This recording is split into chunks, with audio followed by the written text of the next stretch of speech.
Dear fellow Gaviliers, on behalf of the college and the committee, I extend a warm welcome to Helios 2022. Since its inception in 2017, affiliated with Toastmasters International, the Gavel Club of Hillwood College has come a long way. It's a podium for not only enhancing one's public speaking skills, but leadership and social skills. This year, stepping forward to another exciting venture, the committee extends a warm welcome to Helios 2022, the first ever annual inter-school public speaking contest organized by the Gavel Club of Hillwood College Kandy. After a long journey starting with 150 plus registrations from over 20 schools across the country, we have come to this momentous occasion where one of the 7 participants of both the senior and junior categories will be crowned the winner of Helios 2022. I now would like to call upon the following dignitaries to begin with today's proceedings by lighting the traditional oil lamp. I invite the college chaplain, Reverend Father Sanath Madagangoda, Madam Principal, Mrs. Nelum D. Alves, Chief Judge, Distinguished Toastmaster, Dr. Lakmali Ranatunga, Distinguished Toastmaster, Dr. Jayalat Edirisinghe, Distinguished Toastmaster, Ms. Noorul Munawwara, representing the panel of judges, Toastmaster, Dr. Saman Walisinghe, Vice Principals, Toastmaster, Ms. Anusha Prasudi and Toastmaster, Mrs. Asha Vidana Patirana, Primary School Headmistress, Toastmaster, Ms. Shalindri Mendis, the teacher in charge of the Gavel Club, Toastmaster Ms. Doreen Disanayaka, staff advisor of any participating school to represent the schools, a student representative of any school to represent the competitors, and the president of the Hillwood College Gavel Club, Gavili Amani Malik.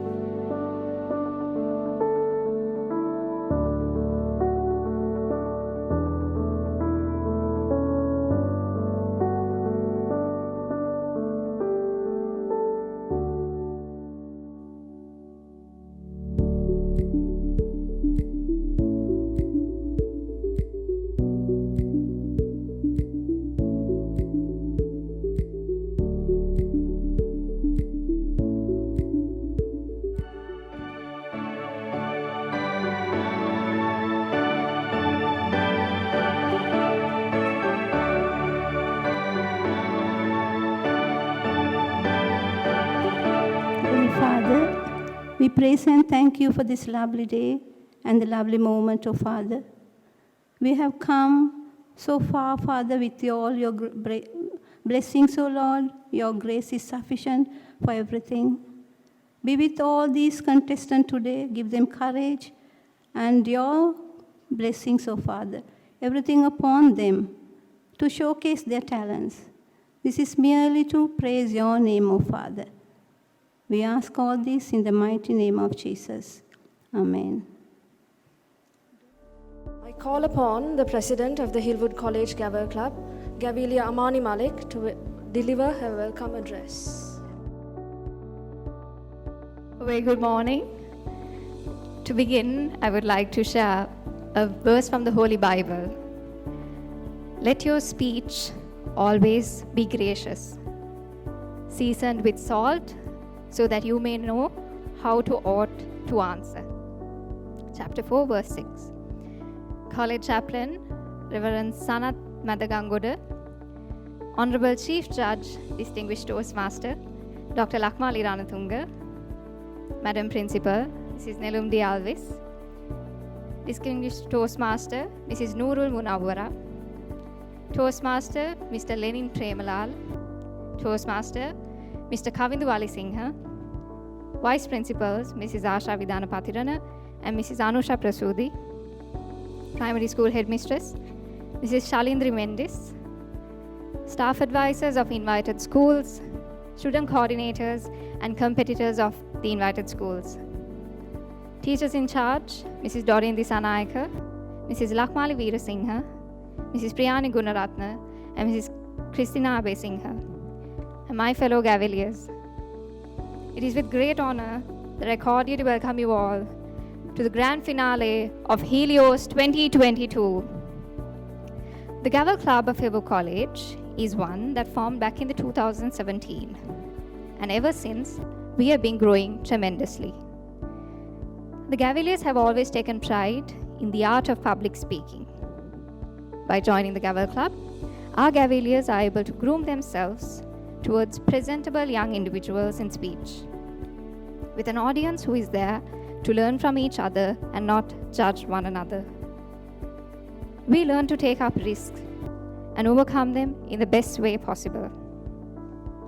We as youngsters learn to groom ourselves into confident speakers. We learned what to talk, we learned how to talk, and especially we learned what not to talk. Helios is a brand new venture put forth in order to give young voices a stage to unleash their skills in the field of public speaking. Starting with a number of 150 registrations from 20 schools around the country, our journey began back in December 2022.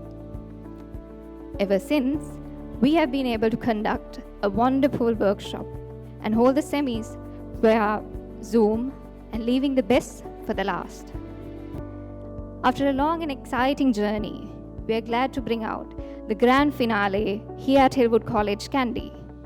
We are honored to have each and every one of you with us today. We thank you all for sparing your time to spend it with us today. We hope this milestone of ours is as memorable to you. On behalf of the Executive Committee of Hillwood College Gavel Club, I would like to wish all the 14 finalists all the very best, and we hope this experience will be one to remember. Be a voice and not an echo. Thank you, the utmost for the highest. The Gavel Club of Hillwood College would now like to present an exclusive look into their journey to Helios 2022 that you witness in reality. Please join me in watching this brief presentation.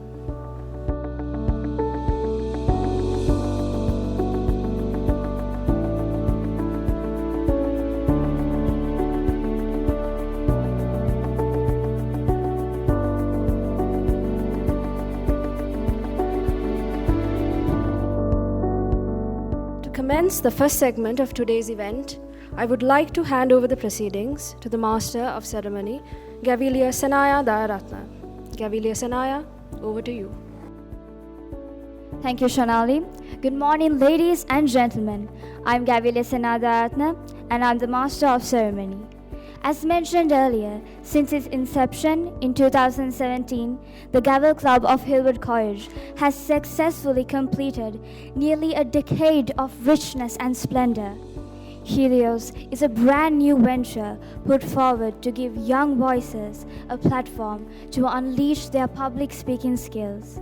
To begin with the grand finale of Helios 22, I'd like to introduce the role players for today. Contest Chair, Gavelier Thinisha Varuge. Contest Master, Gavelier Melina Disanaika.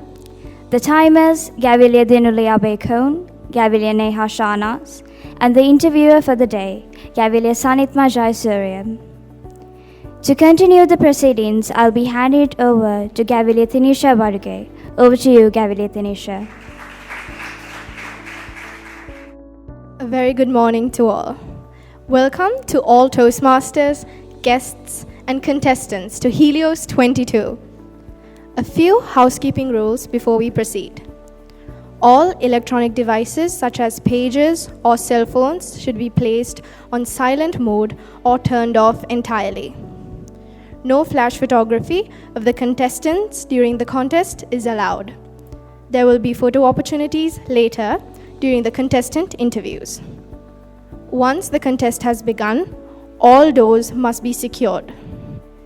Members of the audience are asked to refrain from leaving or entering the room during the contest. After the contest, please remain seated till the contestant interviews are over and the ballots are collected. I now hand over the controls to the contest master, Gavelier Melina. Over to you. Thank you, Gavelier. A very good morning to everyone present here today. I hereby welcome you all to the grand finale of the All-Island Public Speaking Competition Helios 22. I would like to read the purpose of the contest as defined by Toastmasters. To provide an opportunity for speakers to improve their speaking abilities and to recognize the best as encouragement to all. To provide an opportunity to learn by observing the more proficient speakers who have benefited from their Toastmasters training. To recognize the value of speaking. To officially commence with the grand finale for the junior category, let us go over the ground rules. It has been confirmed that all contestants are eligible. To be eligible, a contestant must be a student in good standing. All speeches are to be original and quoted material so identified. The speech must be thematic in nature, having an opening, body, and closing, and must not be a monologue or series of one-liners.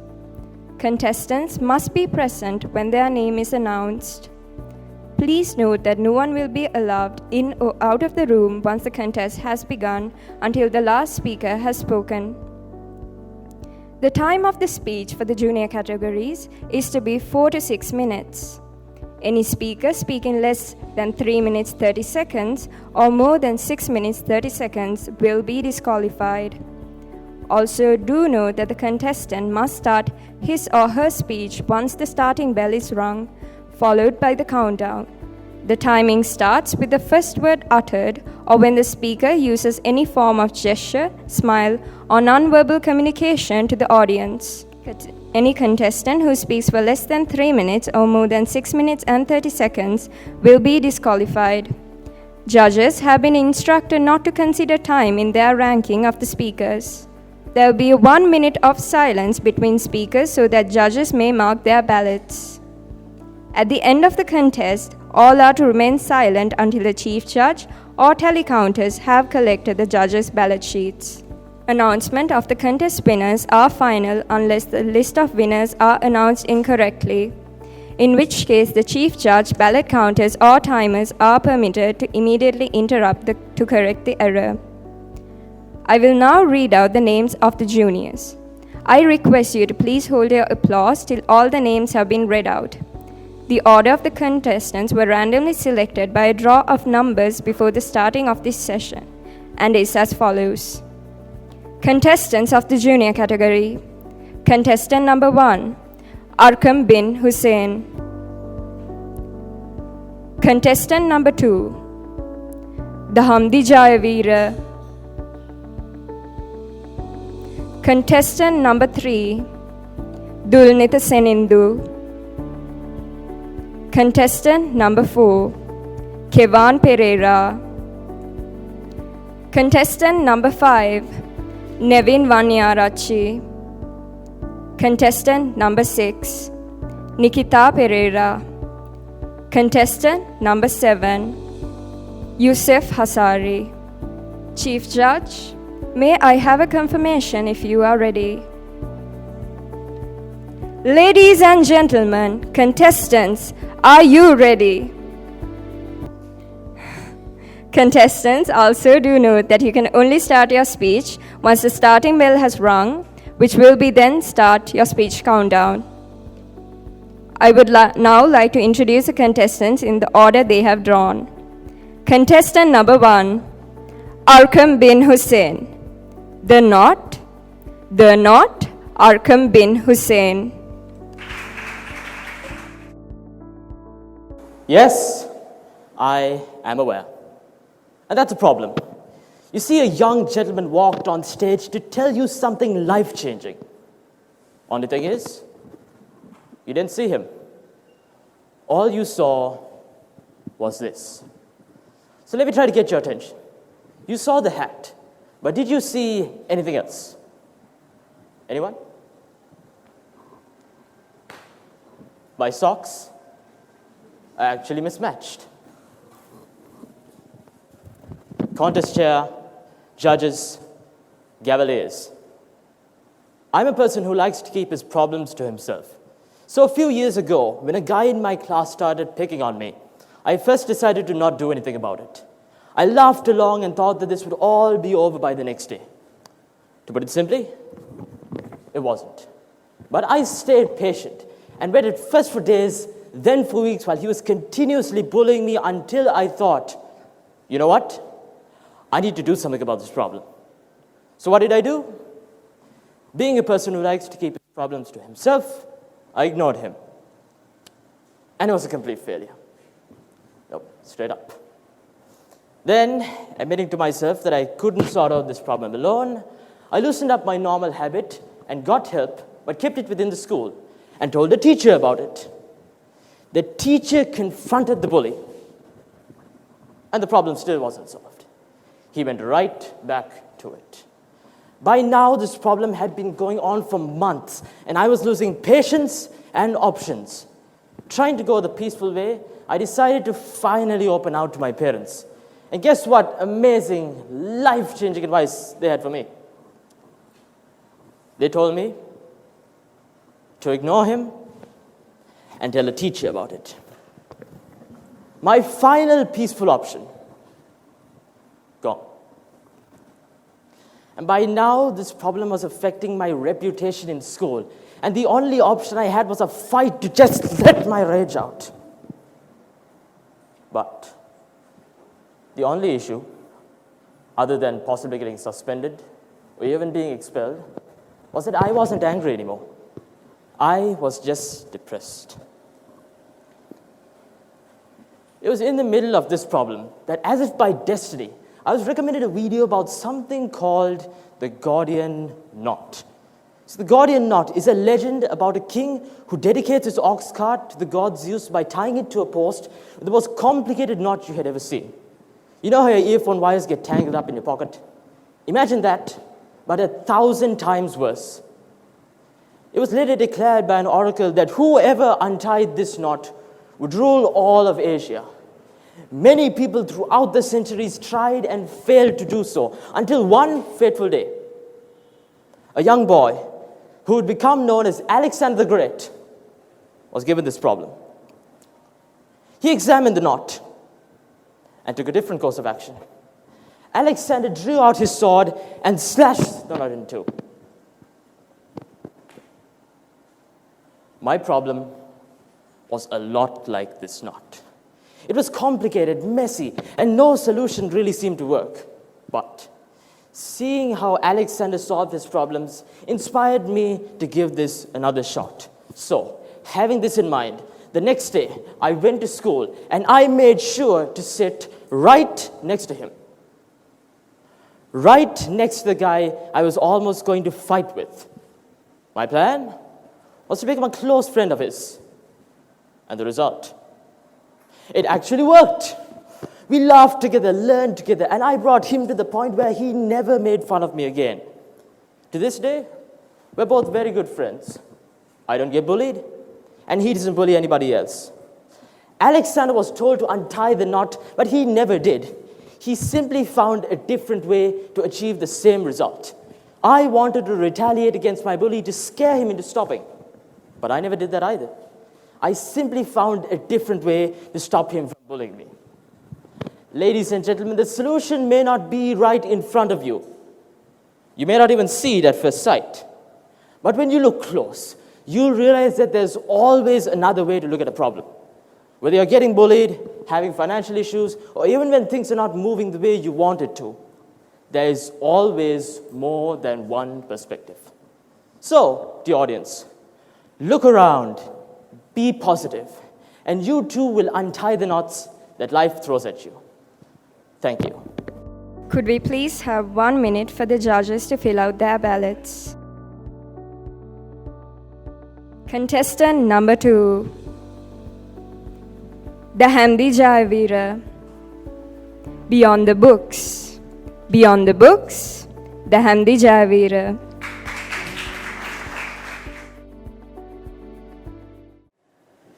Children, take out your books and turn to page 24. Now tell me the main topics of child rights.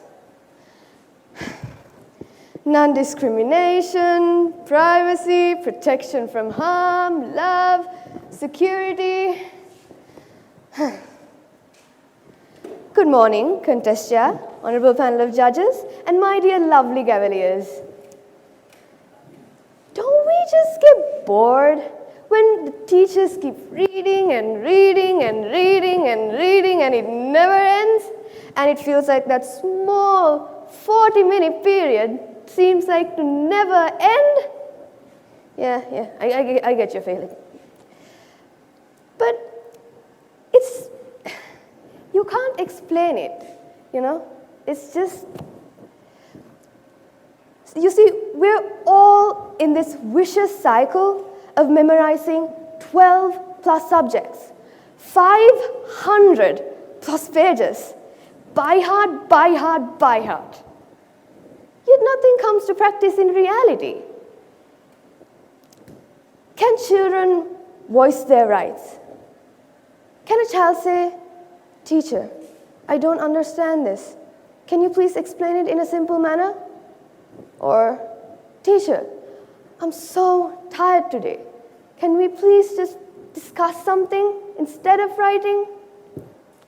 Ever tried it? Have the teacher obliged, or have you gotten more homework that you really love to do? Yeah. What about that quiet kid in class? Have anyone wondered whether she had a family issue? What about that kid who just committed suicide? Have anyone gone and spoken up to them? What about that kid who always gets low marks? Have anyone gone up and spoken to them whether she's having issues? What about that kid who shut themselves up and never talks? Have anyone wondered whether she's mentally or physically or verbally being abused? Why? Why are we sticking to the syllabus? We are always sticking to the syllabus. Let's not do that. Yeah, okay, I get it.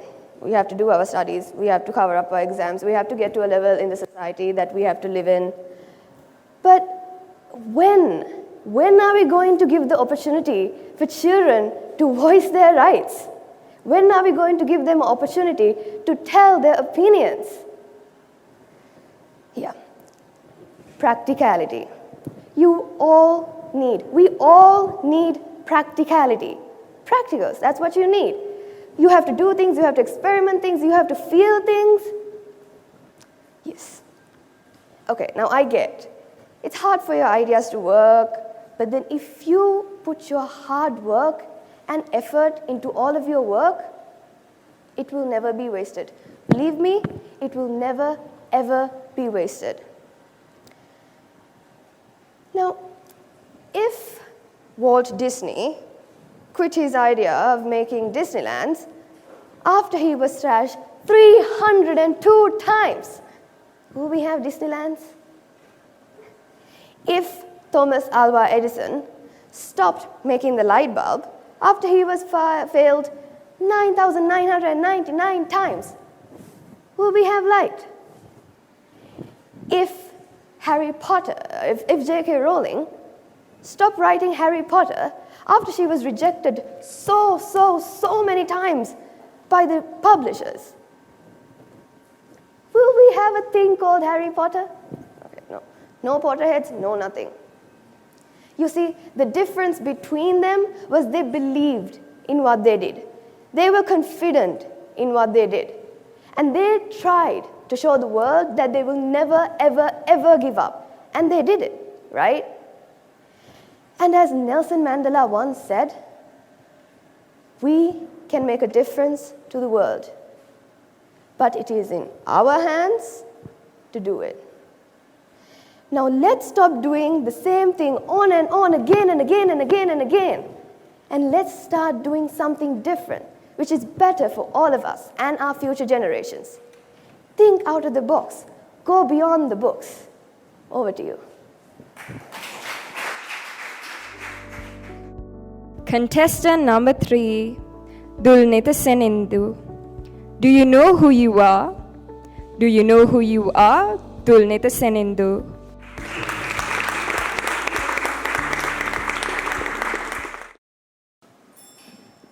I have two flowers in my hand. This is an anthurium flower, and this is an sesbania flower.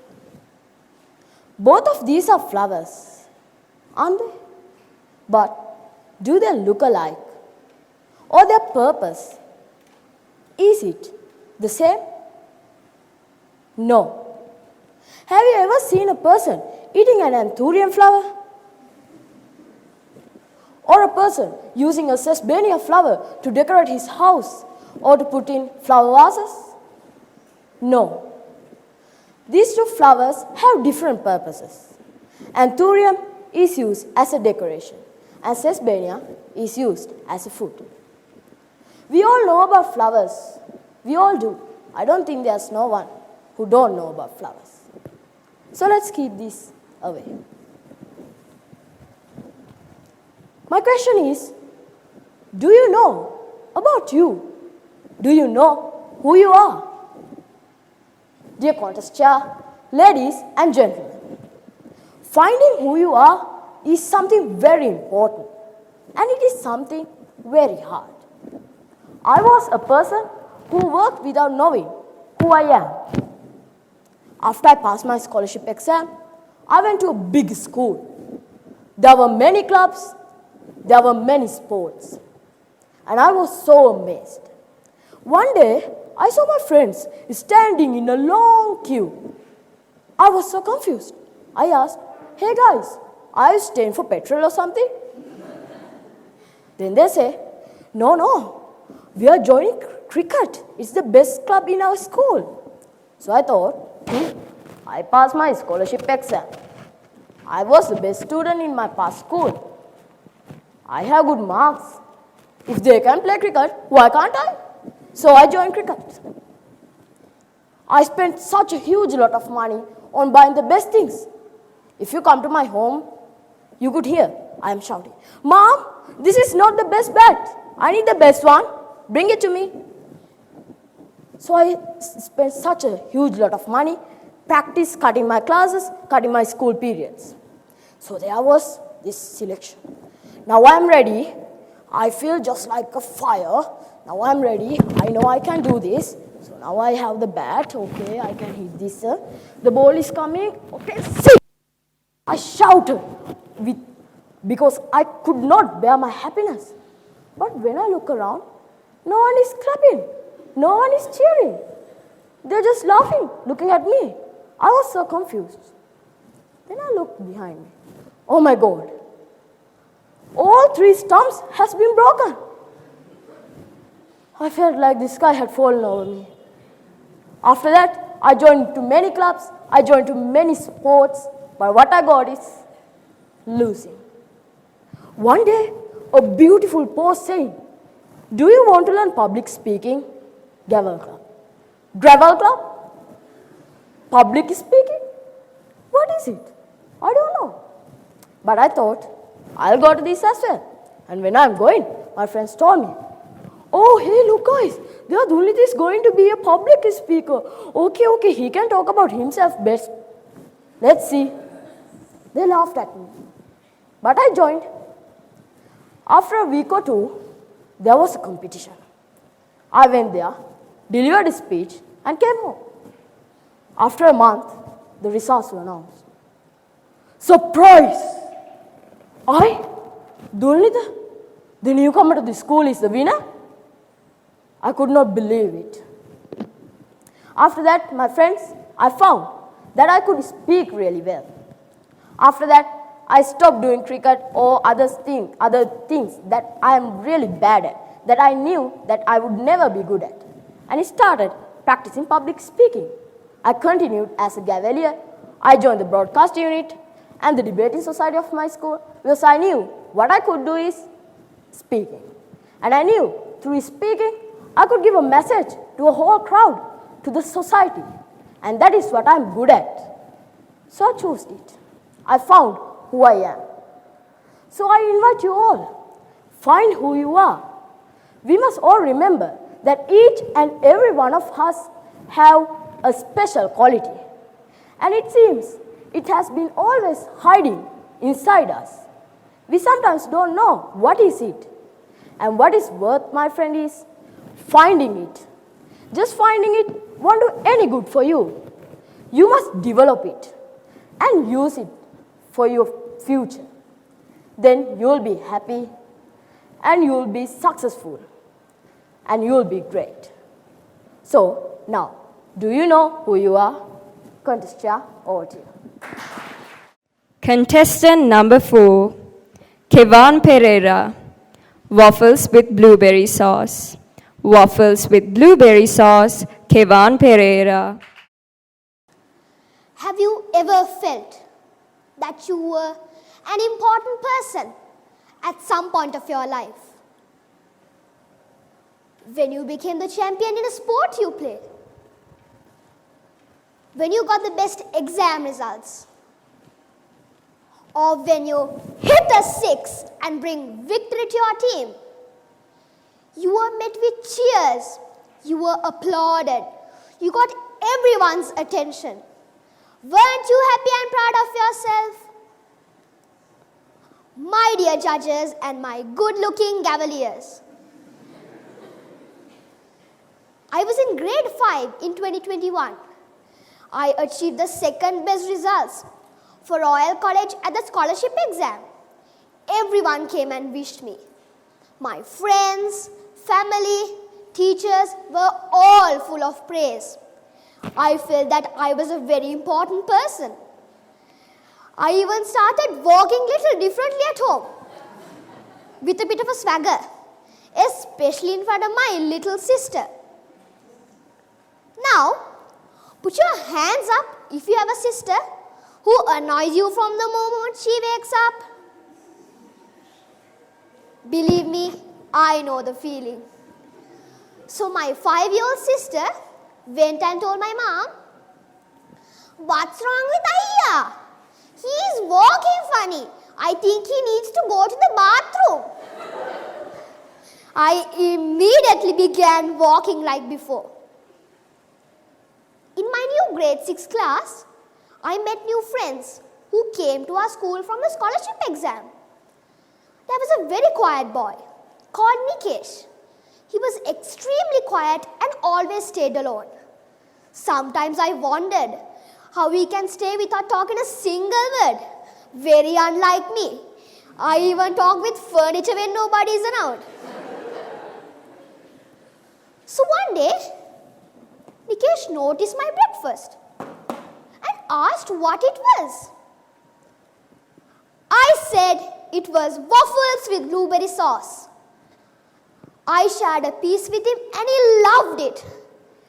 I felt that he was a little embarrassed for not knowing what it was. So, to make him feel better, I said even I hadn't tasted waffles till last week. So don't worry. Every time I take waffles, I make sure I share it with him. He looks more confident and cheerful now. He is no longer quiet and frightened like he was at the start. Seeing this made me happy. A few days later, I met my uncle, my father's younger brother, a lawyer. I shared this story with him. He smiled, quietly nodding in agreement, but didn't say much. In September last year, he passed away from a sudden illness. It was a very tough time for all of us. My first term exam fell on the days of his funeral. I wanted to do well just like my scholarship exam. But instead, I chose to be with my cousins who were going through a very difficult time. I was by their side as soon as school ended till midnight. I felt no regrets for not having time to study or show the world I was clever or important.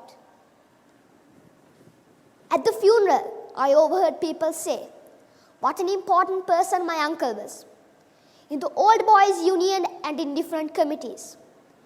But at the Pansakulia, it's a Buddhist ritual, the Buddhist monks spoke about things we didn't know about him. He said my uncle was good to everyone. How he took the monks to the doctors in the middle of the night. How he helped people during COVID lockdown. And how he offered his legal services free of charge. listening to this made me think about how there's a world beyond one's achievements. So, my dear friends, at the end of the day, no one really remembers how much you scored at the exams or how many trophies you won. But simply being nice to another person can change someone's life. Don't ever think twice before making a kind gesture or helping someone in need. People will remember that kindness, that compassion, that generosity, even after you are long gone. From the day I shared waffles with blueberry sauce, I realized in life, it's nice to be important, but it's more important to be nice. Over to you. Contestant number 5, Nevin Vanyarachi. You'll never make it.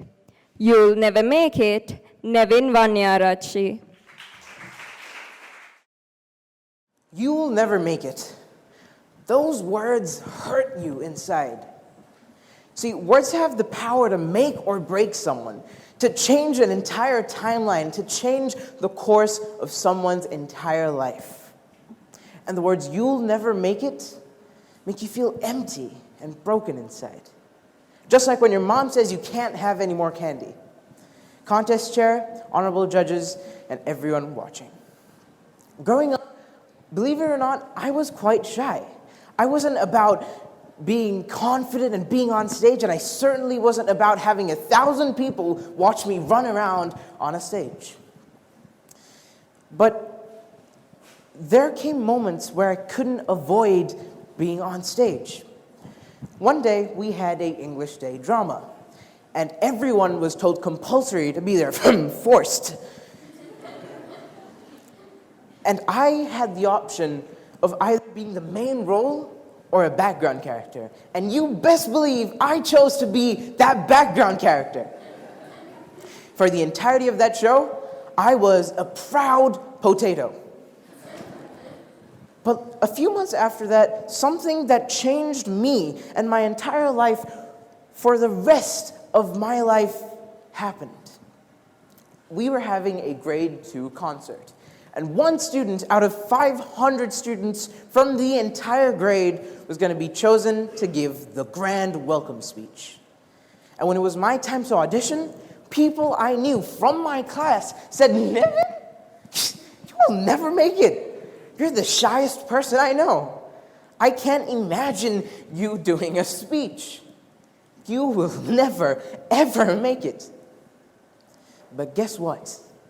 Out of 500 students, I was the only one that won the opportunity to do that welcome speech. I remember going home practicing every single minute, every single day. And on the day of the event, I walked up to the podium, only to realize that I was way too short. But then came my savior, a prefect holding an empty elephant house case. He put it on the floor and had me stand on it. And that's when it dawned on me. Not one, not two, but 5 photographers. Not 100, not 200, but 3,000 people watching. I felt like a rabbit under headlights. But then I started my speech. "A very good evening to you all. It is my honor and pleasure to do a speech on behalf of Royal College Colombo." I finished that speech, and the halls echoed with applause. I got off the very tall elephant house box, and I went back to my seat. That night, I realized that I loved public speaking. I had a passion, and public speaking was my path.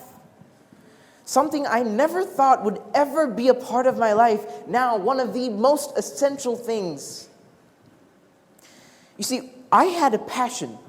And when I have a passion, I go to the limits to fulfill it. Just like when my dad came home from one of his regular US business trips, he brought a massive luggage full of chocolates. And my passion was to eat all of those at the same time. And I told my dad, "Hey, we should record a YouTube video of a candy review." And he fell right for it. I sat there and I ate the entire thing while my dad was innocently recording a YouTube video. I went back to the kitchen after filming, and there stood my mom, looking a little bit like this. You really know how to fool your dad, huh? You see, I had a passion, and after I found it, I made sure to excel in the subject. So I joined multiple public speaking centers. I practiced day and night to excel in public speaking. And then, before I knew it, I joined the Gavel Club. And a few months after I joined, we were having our annual opening ceremony. And our president walked up to the stage and asked us, who wants to give the speech first? Once shy and hiding away, now raised my hand, threw it in the air, and said, I want to participate. I walked on the stage not expecting what to do and what would happen. I started my speech without expecting anything. But when I ended, I could just hear the room filling with applause. And that's when I realized I had made it.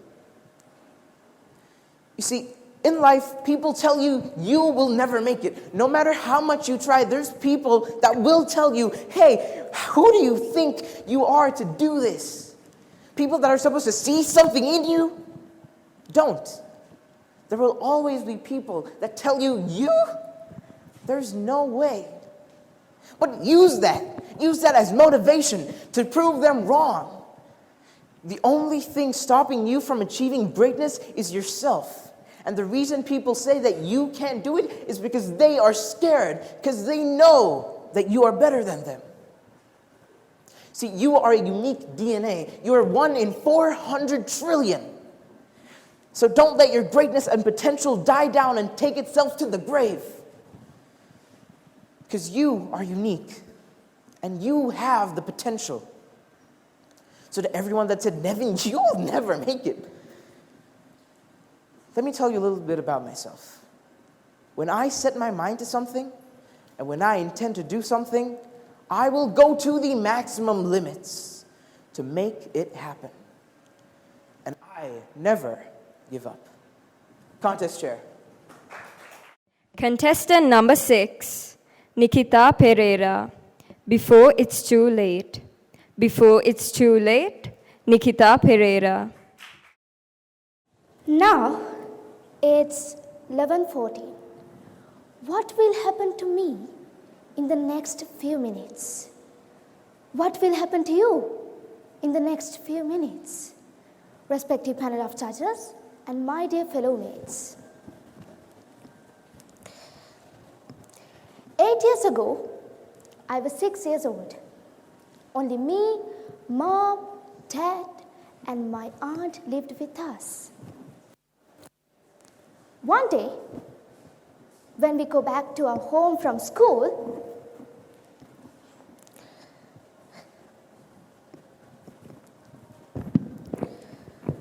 my mom said, my aunt, did you take the clothes that were left to dry? Oh, sorry, I couldn't. I'll take those. She replied and rushed upstairs.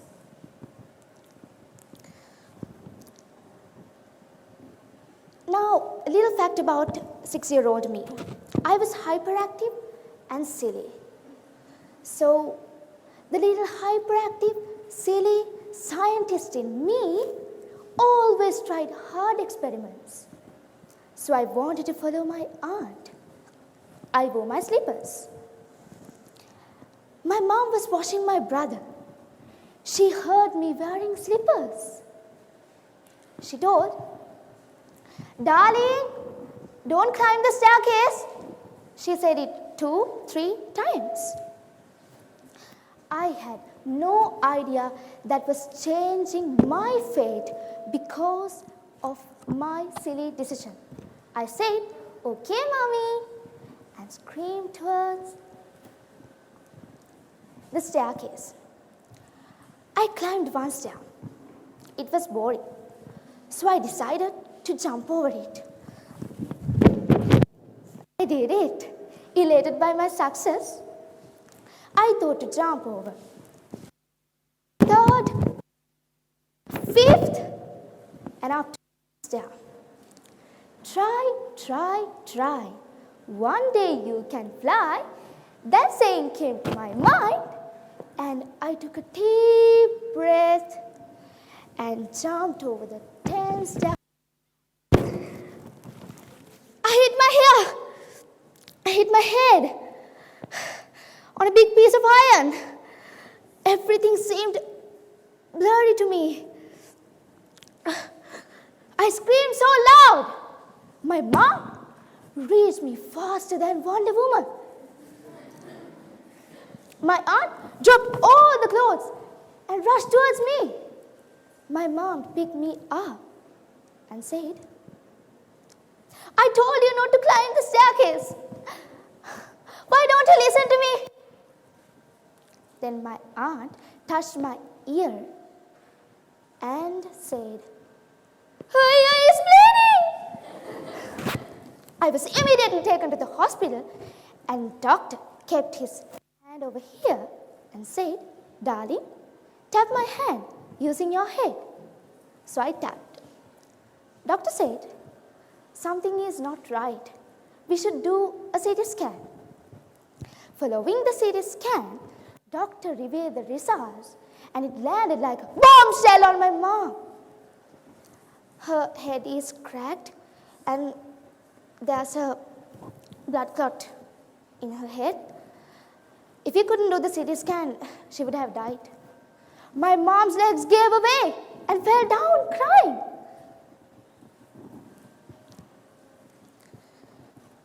Within a few minutes, I had changed my life because of my silly decision. While I was going to the operation theater, I held my mom's hand tightly, and her grip was tighter than me. I had no idea about the miracle that was going to happen. Doctor came rushing and said to my mom, there's no need to do an operation. We can cure her by doing an injection course. I was overjoyed. So I did the injection course for 6 months. And finally, everything turned out fine. My dear friends, we don't know what will happen to us in the next few minutes. But had I listened to my mom, this story would never happen. But now I am too late. Within a few minutes, I had changed my life because of my silly decision.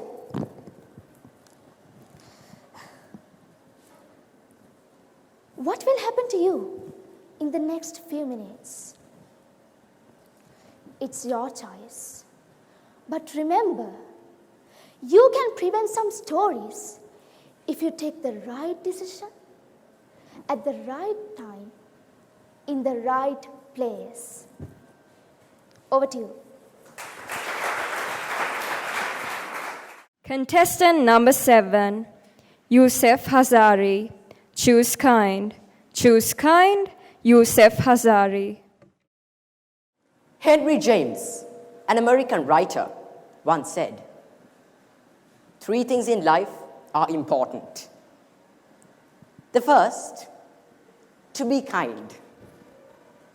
The second, to be kind. And the third, can you guess what it is? That's right, to be kind. Madam Contest Chair, ladies and gentlemen, in my life I've learned that the greatest virtue, like R.J. Pelosio said, is to choose kind over being right. See, we are taught to achieve, overcome failure, and reach for the stars. But along the way, isn't it sad that we forget to be kind? You say, "Hello, Ammi, I'm at work. Can I call you back?" to your elderly mum, and then forget to call her while she waits by that phone all day. Or you scold your child in the car. "How many times have I told you that you need to be punctual?" When he only wants to tell you that he's afraid of that big bully at school. Or, "I'm hungry. Isn't there anything to eat?" Instead of, "How was your day?" How many of us are too busy doing the right things, rushing around for classes, sports practices, meetings, and forget to rub our grandparents' feet? Too busy to call an old teacher who shaped your life. When you have the choice between being right and being kind, too busy to sometimes stop and choose kind. But do you know what? We can all change this if we remember that simple acts of kindness can change someone's life. Let me tell you a little story. Now, when I was in grade 3, I was in the Tamil medium, and I had a teacher called Miss Priya. But my Tamil was a little dodgy. So one day Miss Priya said, "Pillehale, than a patri or a speech prepare pannungo," which means prepare a speech on than. And than means myself. But what I heard was prepare a speech on the sun. So I go home, make this sun, and go all ready to nail that speech. But once I got to class, the first kid spoke about myself. Poor fellow. I thought, where's the sun in his speech? But the next kid also spoke about himself, and the next, and the next, and the next. All the kids spoke about, that's right, themselves. And when it was my turn to speak, there I stood with this big, fat sun in my hand, speechless. Now, Miss Priya, she's a quick one. So she said, "Children, Yusuf has a special speech, so be quiet and listen." And I went up there and spoke about my son. That day, my teacher, she took a potentially disastrous moment for a 7-year-old boy and turned it into a lifelong victory. When she had the choice between being right and being kind, she chose kind. Because, ladies and gentlemen, kindness takes courage. Have you noticed how kind people are seen as soft and timid? But it's not true, because it's easy to be right. It's easy to win an argument. It's easy to prove someone wrong when you know you're right. But to place others ahead of you, to step back rather than hurt someone, to be humble even if you're right, now that takes courage and a whole dose of kindness. So the next time when you have the choice between being right and being kind, what would you choose? But why wait till next time? Let's do it here, now. Now, the right thing for you to do this moment is to pay attention to my speech, right? Well, forget me. Just turn to the person next to you and give them a great big smile. Come on, let's all do it. Just give them a great big smile. That's right, just be kind. Don't you feel better already? Over to you. Could we please have silence until the judges have completed their ballot sheets? And can the tally counters collect the judges' ballot sheets when they are completed? Do you know who were the people around you when you were born? Do you know what they discussed? Have you ever heard your first cry? And have you ever seen your mother's first loving smile when you were born? I'm pretty sure most of your answers would have been no. But for me, when I was born, I was able to see every single thing that happened around me, thanks to my father who videotaped the operation. Madam Contest Chair, fellow judges, teachers, and my dear fellow Cavaliers. Unlike you all, I was special. Because when I was first coming out of my mother's stomach, I had 3 beautiful necklaces wrapped around my neck. But soon, I noticed the doctors were taking these necklaces one by one away from me. I was so mad at them. But then, I noticed that if it wasn't for them, I will not be here in front of you, standing. When I first came to my house after I was born from the hospital, my house was filled with toy cars and aeroplanes. And that was because I was born after 2 boys. Yes, I am the youngest sister of 2 annoying brothers. It was 2010. I was introduced to a new place called the Playpen Montessori School. The first day, I remember crying on my auntie's arms, telling my mother not to leave me. But as soon as I got used to it, I ended up having lots of fun, making lots of new memories, and lots of new friends. And 2 years later, there I was, crying on my mother's arms, not wanting to leave Playpen. 1 year later, I was introduced to another new place called Hillwood College Kandy. Again, the first day I remember crying on my teacher's arms, telling my mother not to leave me. But as soon as I got used to it, I ended up having lots of fun, making lots of new memories and lots of new friends. And here I am standing in front of you as a proud Hillwoodian studying in grade 11. My name is Sandali Walisingha, and I am 16 years old. If I tell something to you about my hobbies, I love music. I love playing the sitar, the guitar, and the piano. One of my most favorite hobbies is cooking. I love inventing new recipes and trying them out, even though some might not be edible. Whenever I go on a road, everyone who sees me asks me, Sandali, what is your ambition? You know, your mother is a doctor, your father is a doctor, your eldest brother is a medical student, and your second elder brother is a science undergraduate. You should do science too. How cool is that, right? A science family.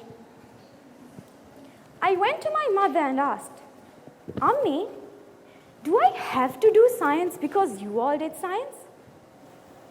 And my mother replied, just follow your heart, follow your passion, and do what you love. I have had many ambitions from the start. First, to become a doctor, then to become a teacher, then to become a fashion designer, then again to become a doctor, and now I have no idea. But I know I'll have to face many challenges in the future. But my mother's golden words will always be in my mind. Just follow your heart, follow your passion, and do what you love. Over to you.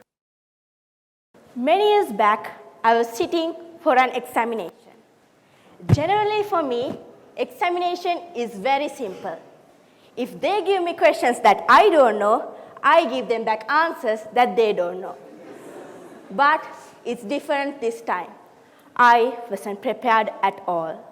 Honorable contest chair, dear teachers and fellow Cavaliers, My examination was about to start. I pressed my hands, closed my eyes, and started with my prayer. By the time I opened my eyes, the teacher was already at my desk holding the question paper. I hesitated to take it, but she insisted.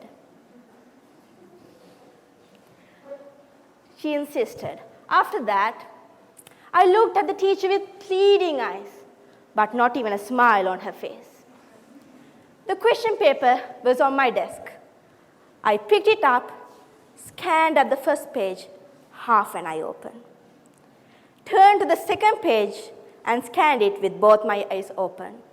And for the third and the last page, my eyes were wide open. My grandma used to say, whenever you are in distress or in trouble, to take a deep breath and start working on a solution for your problem. I wasn't sure to find a solution for my problem as I don't know the answers. But I was sure that I'm being a different person in the next exam. I will be starting to prepare for the next exam from the very next day, and then no one can stop me from being the next class topper. On my right was the current class topper. She doesn't know what's coming to her. I feel so pity on her. But that's how life is. Harsh, cruel, and full of surprises. Wait a minute. She's using a pencil and a ruler for graphs. I had a ruler and a pencil as well. I can make use of it if I know how to. I had my complete attention on my question paper now. I still needed more marks. It is said in an examination, students look up for inspiration, look down in desperation, and right and left for information. I knew gathering information was the path to pass the exam. So I looked my left. And for some reason, they were staring back at me for answers. And then I turned to the front. And guess what? There was the shiny white wall in front of me. Bad luck. And then I turned to my right.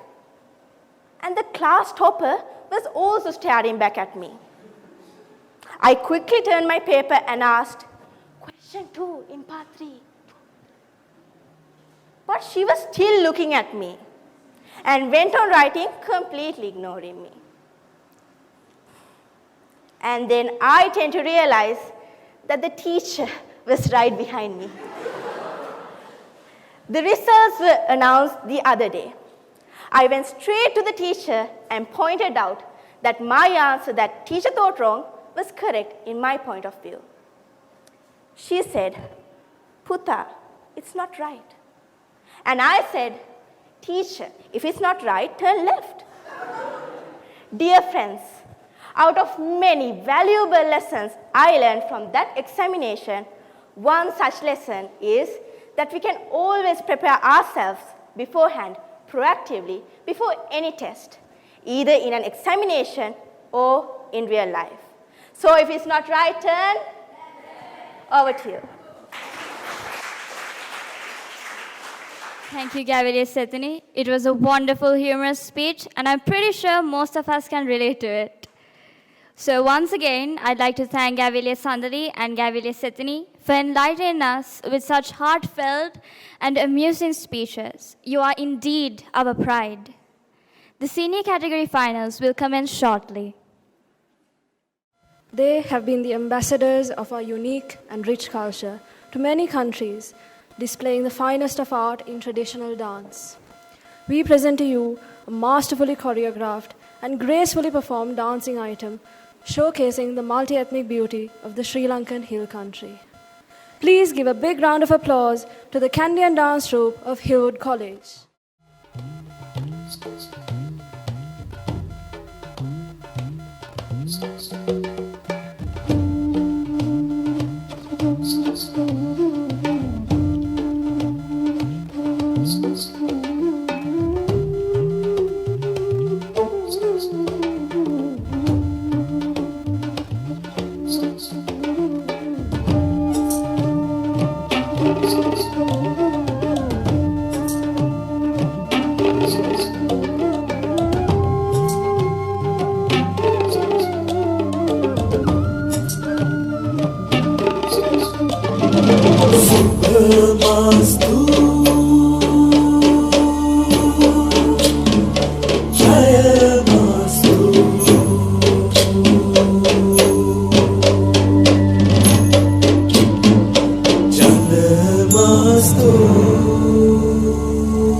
Contestants of senior category. Contestant number 1, Harish Praveen. Contestant number 2, Isija Tilakaratna. Contestant number 3, Prajina Suresh. Contestant number 4, Sanushi Premaratna. Contestant number 5, Sayumi Pereira. Contestant number 6, Umavi Pagoda. Contestant number 7, Yeshan Ranatunga. Chief Judge, may I have a confirmation if you are ready? Ladies and gentlemen, contestants, are you ready? Contestants also do know that you can only start your speech once the starting bell has rung, which will then start your speech countdown. I would now like to introduce the contestants in the order they have drawn. Contestant number 1, Harish Praveen. Break it free. Break it free, Harish Praveen. I can't stop looking at my phone. And I can imagine my mom saying, "If I take your phone, I will dash it on the floor." Show me hands, those of you can relate this to your own mothers. Let me see. Pretty relatable, right? Let me tell you my story. When I was 15, I got my very first portable device for connecting to a telecommunications network in order to transmit, receive voice, video, or other data. put in 2 words, smartphone. And it wasn't even brand new. It was already a used one, passed on from a foreign relative. It had a touch screen, and I felt like, wow, it was from the future. I felt so alive and proud to flash my Samsung Galaxy J5 in front of my iPhone using friends. Initially, I was using my portable device to only attend online classes. That was also during the lockdown. However, my relationship with this device went up to the next level, and instead of reading ebooks, I devoted hours to scroll YouTube and binge watch Dude Perfect. Eventually, this morphed into hours and hours spending on social networks. No longer my mom would me off the computer when I stayed swapping MSM missives too long. I could talk with my friends the entire day, refreshing the Facebook browser page every minute to see if their missives had come through. Never had felt so alive. At the time, the entire world was at my fingertips. Anytime, any place, 4G signal and phone credit permitting. 4 years later, here I am, one of the 2.5 billion smartphone users, and proudly a part of the 97% of the student population who is clinically an addict.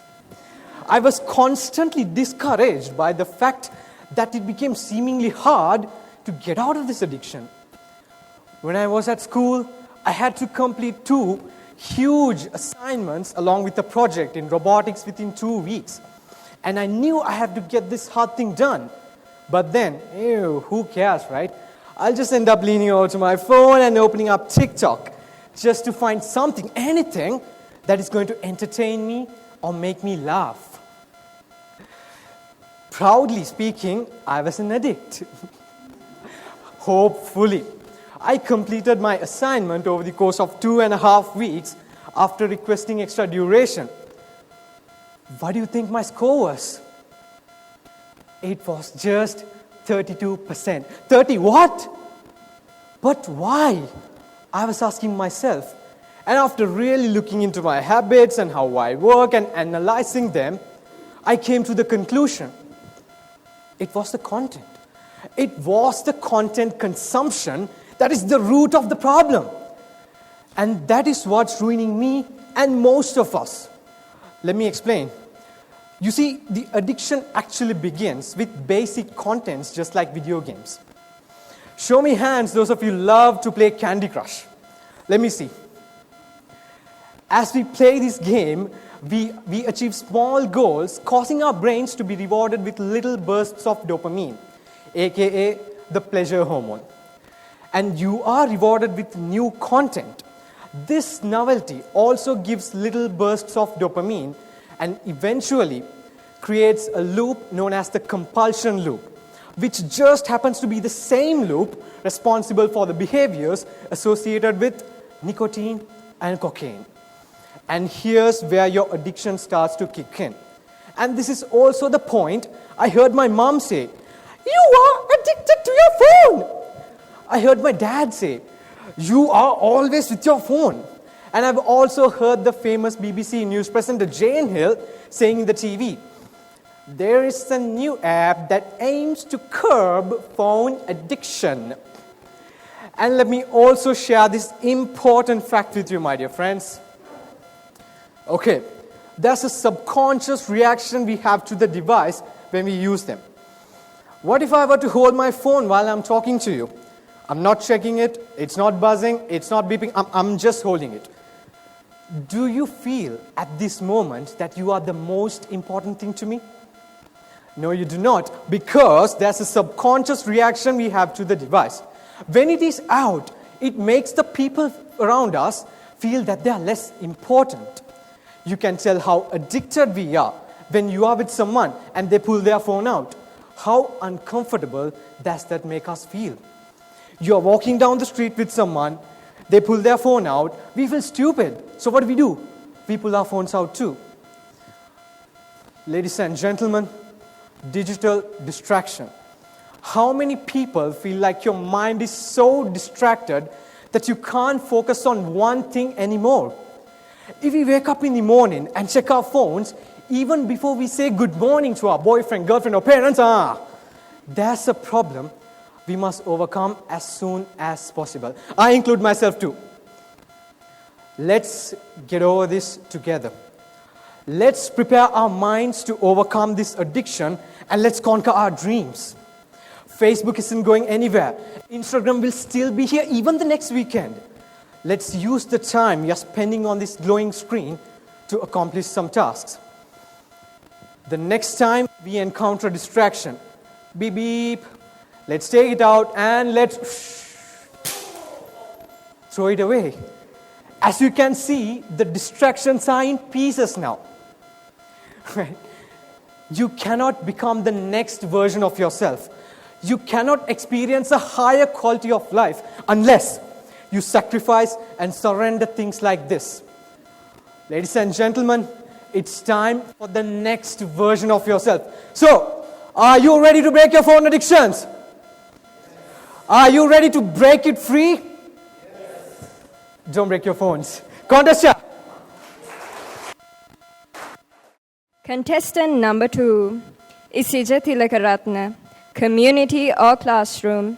Community or classroom, Isija Tilakaratna. Sorry, sir. I wasn't able to do the homework today, sir. Sir, I had basketball practices until last night. Then my dog got sick, sir. Very sick, sir.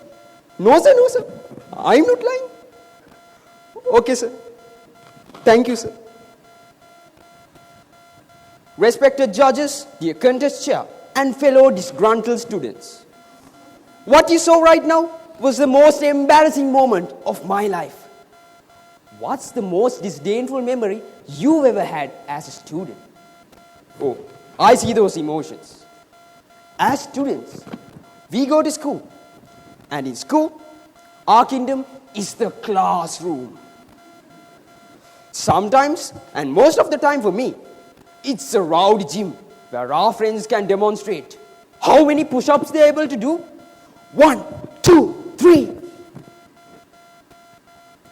And what if we take the society outside, which is so different from my little classroom?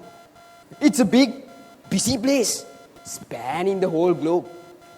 And let's just say, the Chandi parts of your phone are nothing compared to the dangers of the society. And what if I tell you that this society itself can be found inside a classroom? Would you believe me? Let me tell you 3 little stories, and by the end of them, I promise you will understand me. First story. Back in 2018, when I was a cheery junior school, our class was known as the Canary Cage. We used to sing our hearts at the back of the classroom, and any top-class musician would have backed out, met with my friends. What were they? Even better, I had a friend who could bust out Michael Jackson moves like a pro. At lunch, he was our keynote entertainer. And whenever he didn't know an answer to a teacher's question, he'd rip out this really cool dance move and smooth it away. Anyway, we had a student council, and I was a candidate. Yes, me. Unfortunately, I messed up by saying that I'd switch junk food in the cafeteria with healthy snacks. The teachers were all impressed. The students were not. Up at last to deliver his speech came this really short guy. He was so short that they had to put a mic behind the podium. But we underestimated him because this guy knew what he was doing.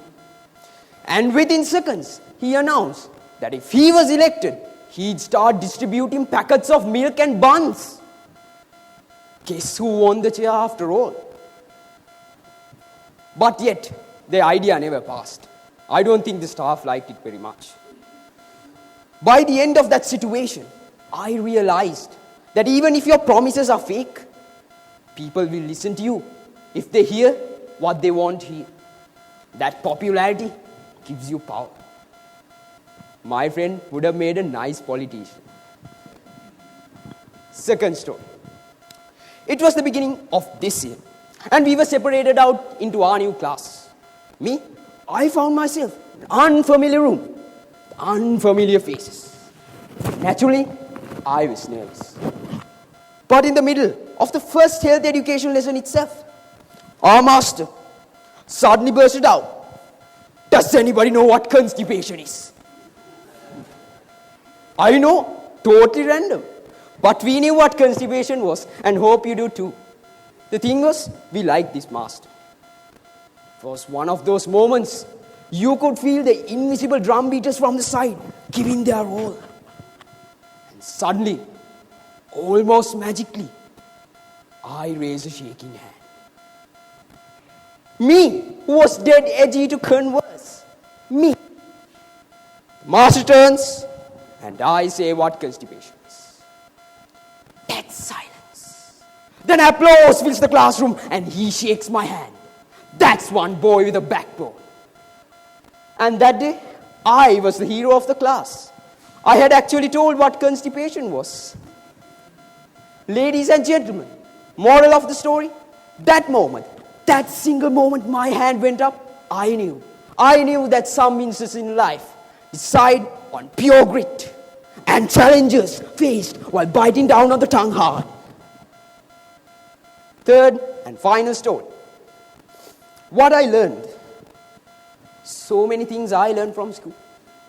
I learned that everybody wants to win, but only a few gets that chance. I learned that things like rules and regulations, they matter, unfortunately. I learned that there might be times when you do wrong and punishment brings tears to your eyes, my friends. But we learn lessons worth a lifetime. More than the lessons from the book where we can get anywhere. The life lessons we learn are truly invaluable. You can find the community in a classroom. But once you leave school behind, that's when disaster strikes. In the society, if you do wrong, they won't give you lines. They'll put you to jail. In the society, if you don't commit to what you do, you'll end up fired and unemployed. The society is harsh, and you learn it harsh. But school prepares us for that experience, doesn't it? And it makes us better people all the same. Remember, it's just 13 years of your life. You are out there for the rest of it. So, my friends, colleagues, students, adults, everyone, the school time is the best time of your life. Cherish those hours. Learn those lessons. Say those magic words with the best dignity. Present teacher. And never let this happen to you. Sir, I'm sorry, sir. My dog ate my homework, sir.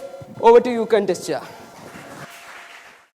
Contestant number 3, Prajina Suresh. Importance of good habits. Importance of good habits. Prajina Suresh. Habits. What do you think about habits? Honorable panel of judges, contestant, good afternoon to you all. Habits are essential for our life and health.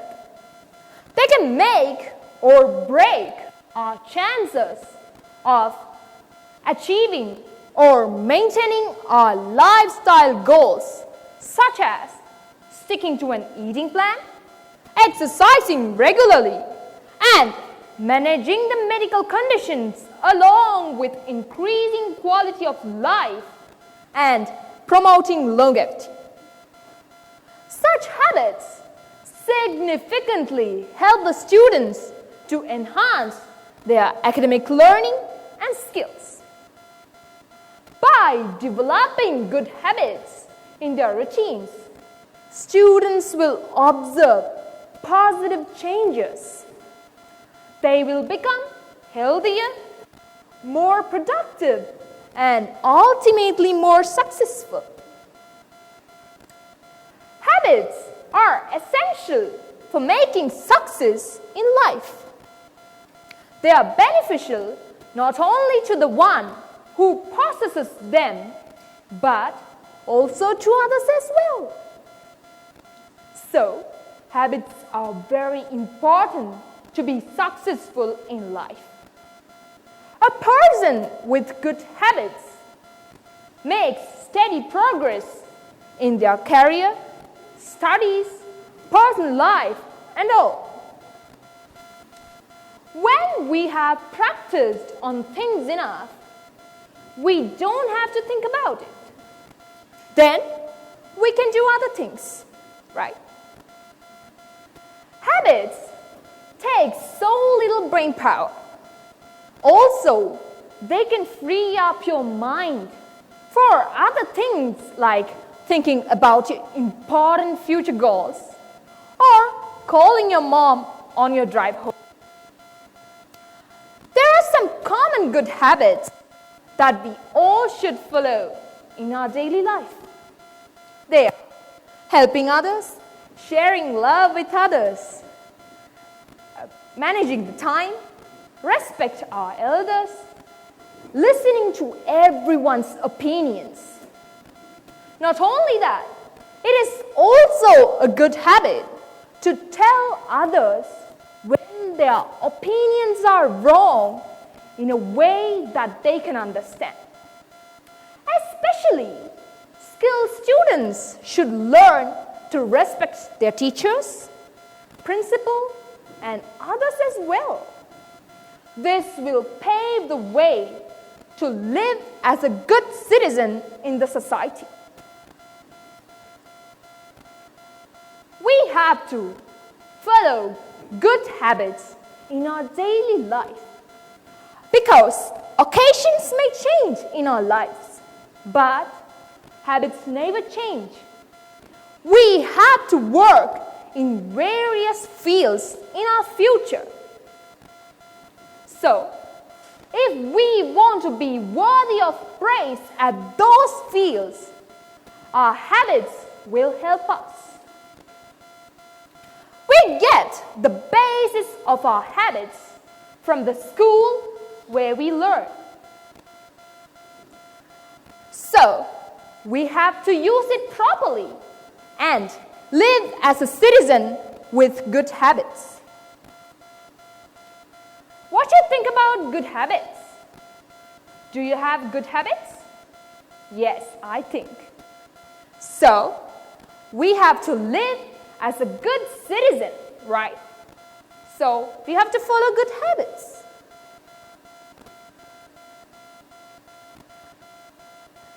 We have more opportunities in the society.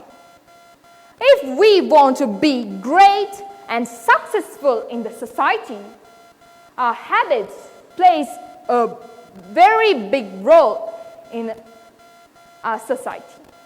So, let's all follow good habits and live as a good person. Last but not the least, a person who has good habits can be respected as a good person in the society. So, let's all live as a good person in the society. Contestant number 4, Sanushi Premaratna. Enhance the inner you. Enhance the inner you. Sanushi Premaratna. Do you ever feel like a plastic bag drifting through the wind, wanting to start again? This is basically what Katy Perry said in one of her songs. But what does it really mean? Many people in their day-to-day lives face challenges, obstacles, and certain fears that they are afraid to overcome and accomplish. But why, as humans, are we afraid to overcome these fears? Does anyone know why? It's because of the word judgment. This individual word impacts so many lives in drastic ways. But why does it impact us so much? It's because of how our brain works. Our brain is like a programmed computer. When certain inputs are put into our heads, we tend to believe them, we tend to obey them, and we take it into account because that's what's registered into our heads. And these inputs are coded into us by our parents, our friends, and relatives, and people we are associated with. There are great, extraordinary people who overcame the word judgment by putting it down to the ground where it belongs, all because they didn't care what other people wanted them to do. They had their own expectations, they had their own goal they were working towards too, and they only focused on that, and they didn't care what other people's opinion was. Allow me to tell you a story about a boy who overcame the word judgment and now is extremely successful in life. This boy was born in Austria in 1947. As for his parents had expectations for him, like how our parents expect us to become a doctor, a lawyer, or an engineer in the future. But his parents wanted him to become a farmer or a worker at a factory. Of course, he said no to that. He wanted something big. He wanted something special. He wanted something unique. And he was aiming big since day one. And he told himself that, no, I want to do something unique, something special, something which defines me. And one day when he was at school, he was shown a documentary about USA. He was fascinated by the buildings, by the skyscrapers, the people, the society in USA, and he told himself at that very moment, wow, this is where I want to be in the future. This is where I want to be in 10 or 20 years' time. And on his way home, he came across a magazine shop. And this one particular magazine caught his eye.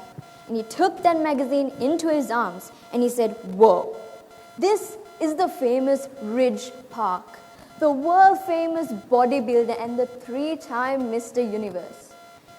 And at that very moment, he told himself, yes, this is the blueprint for my life, and this is where I want to be in 10 or 20 years' time. And he kept saying that every single day, and he manifested it for himself. And when he turned 20 years old, not only did he become a famous bodybuilder, he became Mr. Universe. And this is none other than Arnold Schwarzenegger. Because he aimed big, he became not just a bodybuilder, he became an actor, a film producer, a governor, all because he aimed big and he didn't care what other people expected him to do.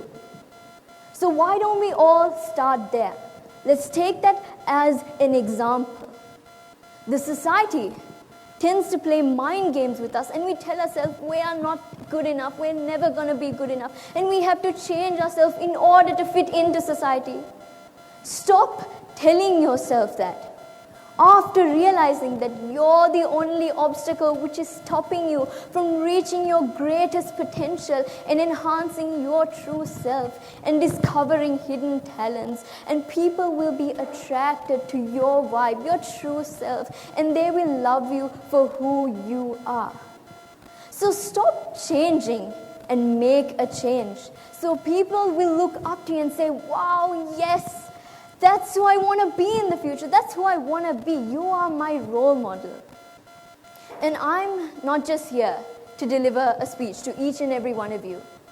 I am here to inspire you, to help you enhance your true self so that you will be inspired to be true to yourself, and you will be satisfied with the outcome, and you will feel comfortable in your own self by enhancing the inner you. Thank you. Over to you.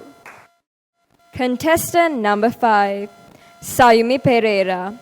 Trust me or not. Trust me or not, Sayumi Pereira.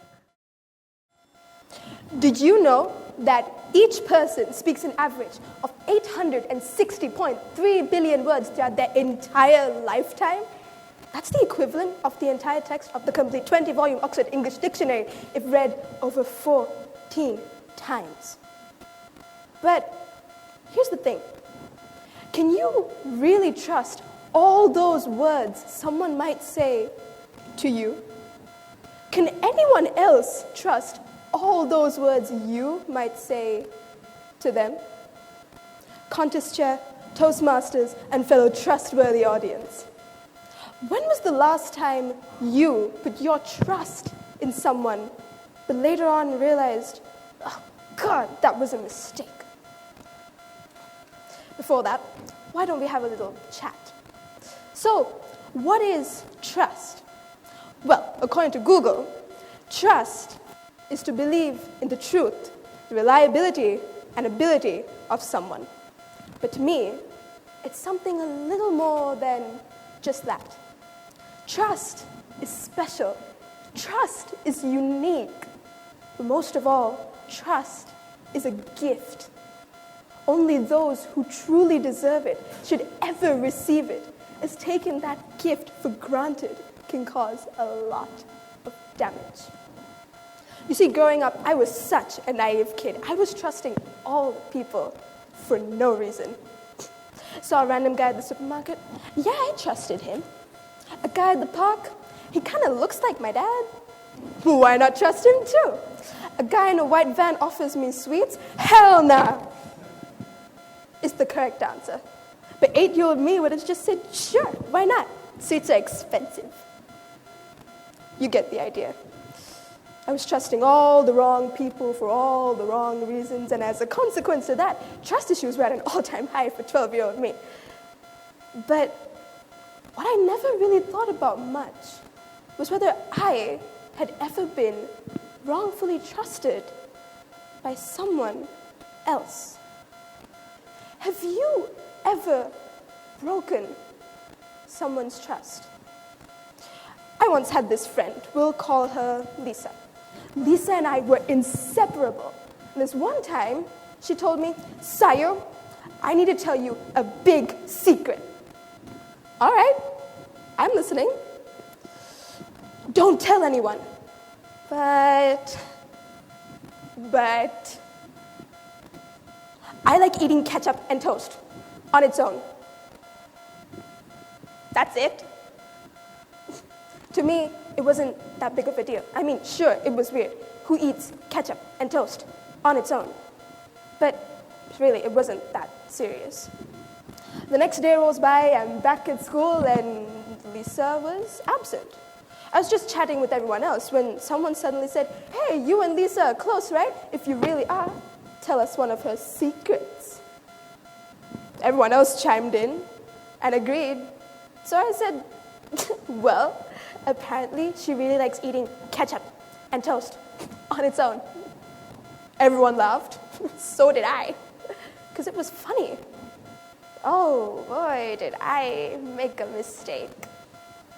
Next day, Lisa's back at school. She comes up to me during the interval.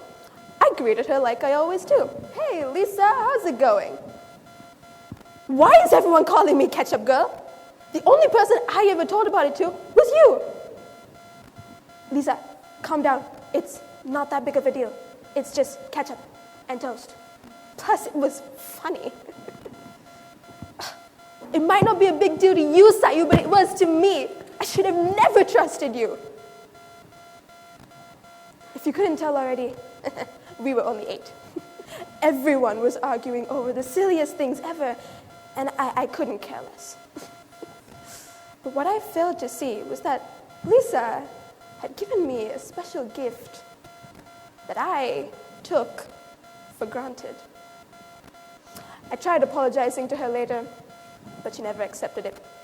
The damage had been done.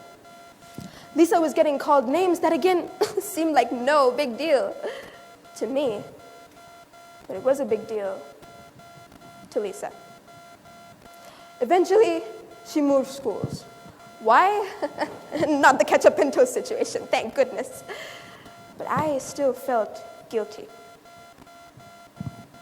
If something this simple could be so serious to someone, imagine all the larger scale situations where trust can be broken.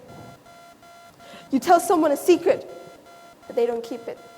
You ask someone for a helping hand, but they intentionally let you down.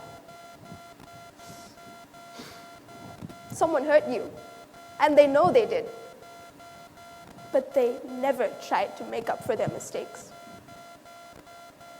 The list goes on. Trust is special. Trust is unique, but most of all, trust is a gift.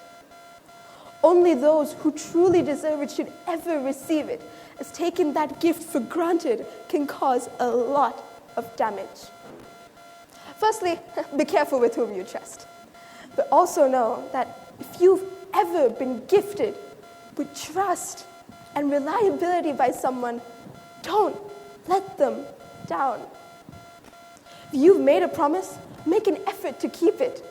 You've been told a secret, don't go spreading it like the coronavirus. You hurt someone. You made a mistake. Always try your hardest to make up for those mistakes. That is what will truly make you worthy of this special and unique gift someone might hand over to you. Trust me.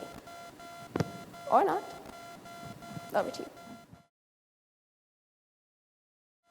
Contestant number 6, Umavi Pagoda. Rising like phoenix, Umavi Pagoda.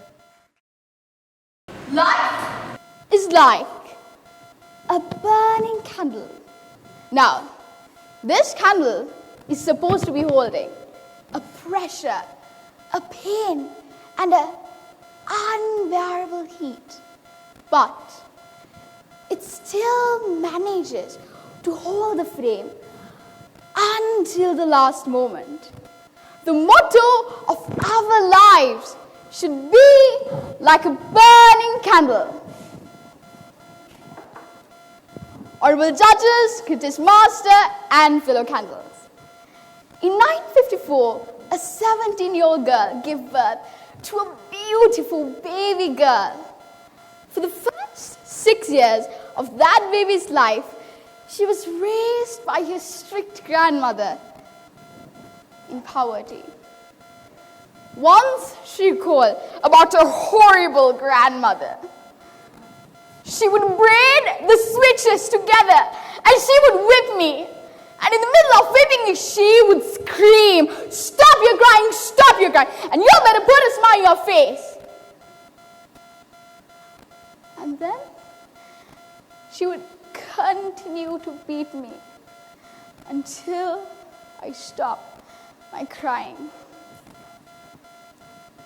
At the age of 7, she was taken to live in a completely different home with her mother.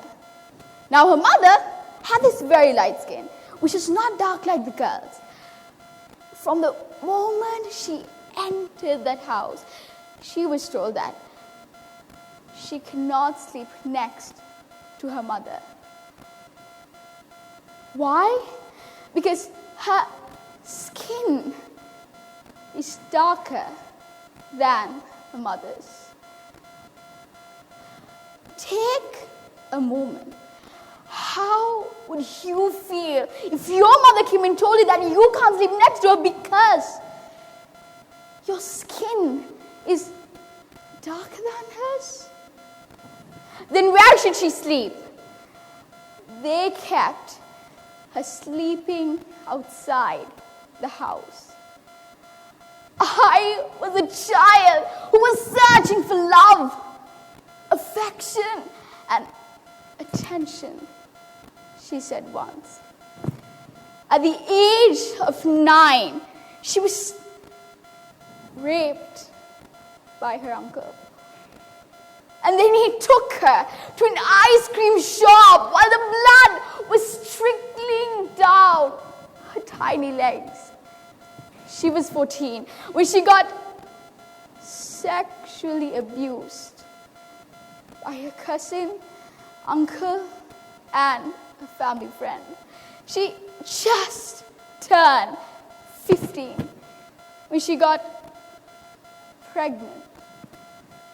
Sadly, the baby was born prematurely and died within days. If the wounds on her heart and the bruises in her soul was transformed into her skin, you wouldn't be able to recognize her at all. But she always had this beautiful way with her brokenness. She would collect her pieces and make them into something more beautiful. Still determined, she got a job at the local radio station, but it was devastating for her, especially as she lost her job. But a big break came in 1983 when she started hosting for the WLAC TV in Chicago, a morning half-hour low-rated talk show. Now, gradually as she began to be famous, there were several kinds of labels around her. A black, a woman from a low caste, a maid's daughter. There, she had two options: to forget everything and run, or to face everything and rise. And she, just like a phoenix, she rose up from the dust and continued to climb the ladder of success. 3 years later, her show became so popular that it was named as the Oprah Winfrey Talk Show. My fellow candles, now you know about whom I was talking about. It is the one and only Oprah Winfrey, one of the greatest TV hosts in the world today. My fellow candles, you must be thinking, what gives me the authority to come here and to share a beautiful but yet successful story? When I was a kid, there was only one thing I was afraid of, and that was not my mom and dad, but public speaking, or even speaking to anybody except the cat. Now, as I moved to higher grades, this became a problem. And I remember this one specific moment. My teacher, she called me in front of the entire class and she asked me this one question. And that was, aren't you ashamed of being like this? How is this 9-year-old supposed to tell her that she never wanted to be like this, that she wanted to talk to, that she just needs a helping hand? I was a child who was searching for recognition, confidence, and a bit of hope. And if you tell her today that I am standing here giving a speech, she would probably say, "That's amazing, man. Umavi knows how to talk."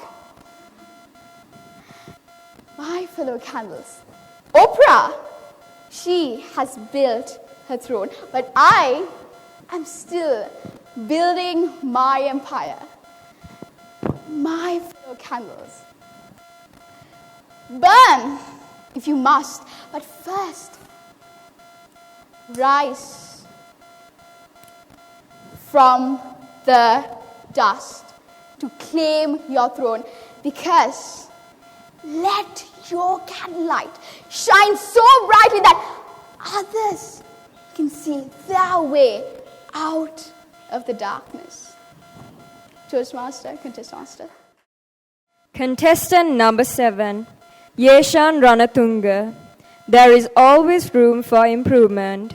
There is always room for improvement. Yeshan Ranatunga. I was overconfident, a pathetic listener, a person who thought that I was right all the time, which probably brought the worst edition of myself. What if I told you that I wouldn't be here right now if not for one person? What if I told you that I was this close to giving up everything I love? Contest chair, judges, and my fellow Cavaliers. Exactly a decade ago, I remember a younger version of myself holding a cricket bat for the very first time. That cricket bat has led me into adventurous stuff which I believe to find life-changing. Something I learned in the past is, no matter how much stressed you may be, people would always tend to do stuff which they love.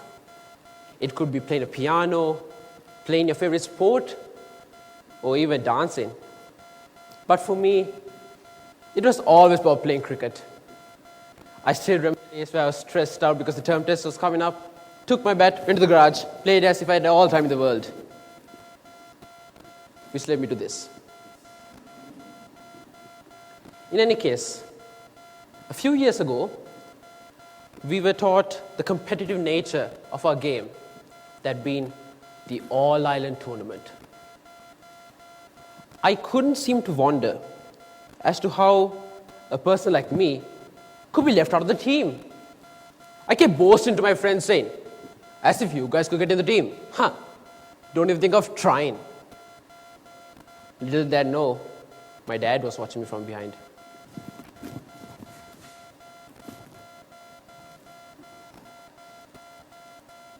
I promise I didn't do anything. No, I did see what you were doing. What were you doing there? I kept my ambitions high, raised my head and said, I told them they don't have any chance of getting into the team.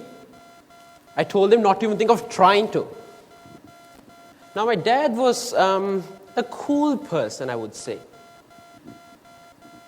He told me, son, I'm glad you think that way. But I want you to change one thing, and that is to believe that there's always room for improvement. Now, me being me was like, why should I even care? And continue to act my merry way. A week passed, we had our selections. Now, me trying to be the most confident person out there, aced it, got selected to the squad. Now, surely, there is absolutely no doubt in my mind saying that I would not get selected to the team. The tournament was getting closer. There were rumors spreading as to who will get selected.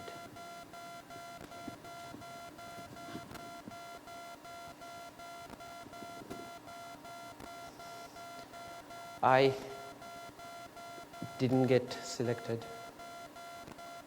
for the entire tournament. I was put down the hole. I was emotionally down. I thought to myself from top to bottom as to why in the world didn't I get selected. You could imagine when you strongly believe that you're going to get selected to something and at the end you're not. My father, who's been seeing me going through this pain, came close to me and told me one thing. Ladies and gentlemen, that one thing would never leave me. Son, I know you're upset and all, but I want you to listen. No matter how great you might think you are, you should always know that there's something you could learn every single day. Even the greats up there, to this day, learn something new. Son, listen. There is always room for improvement.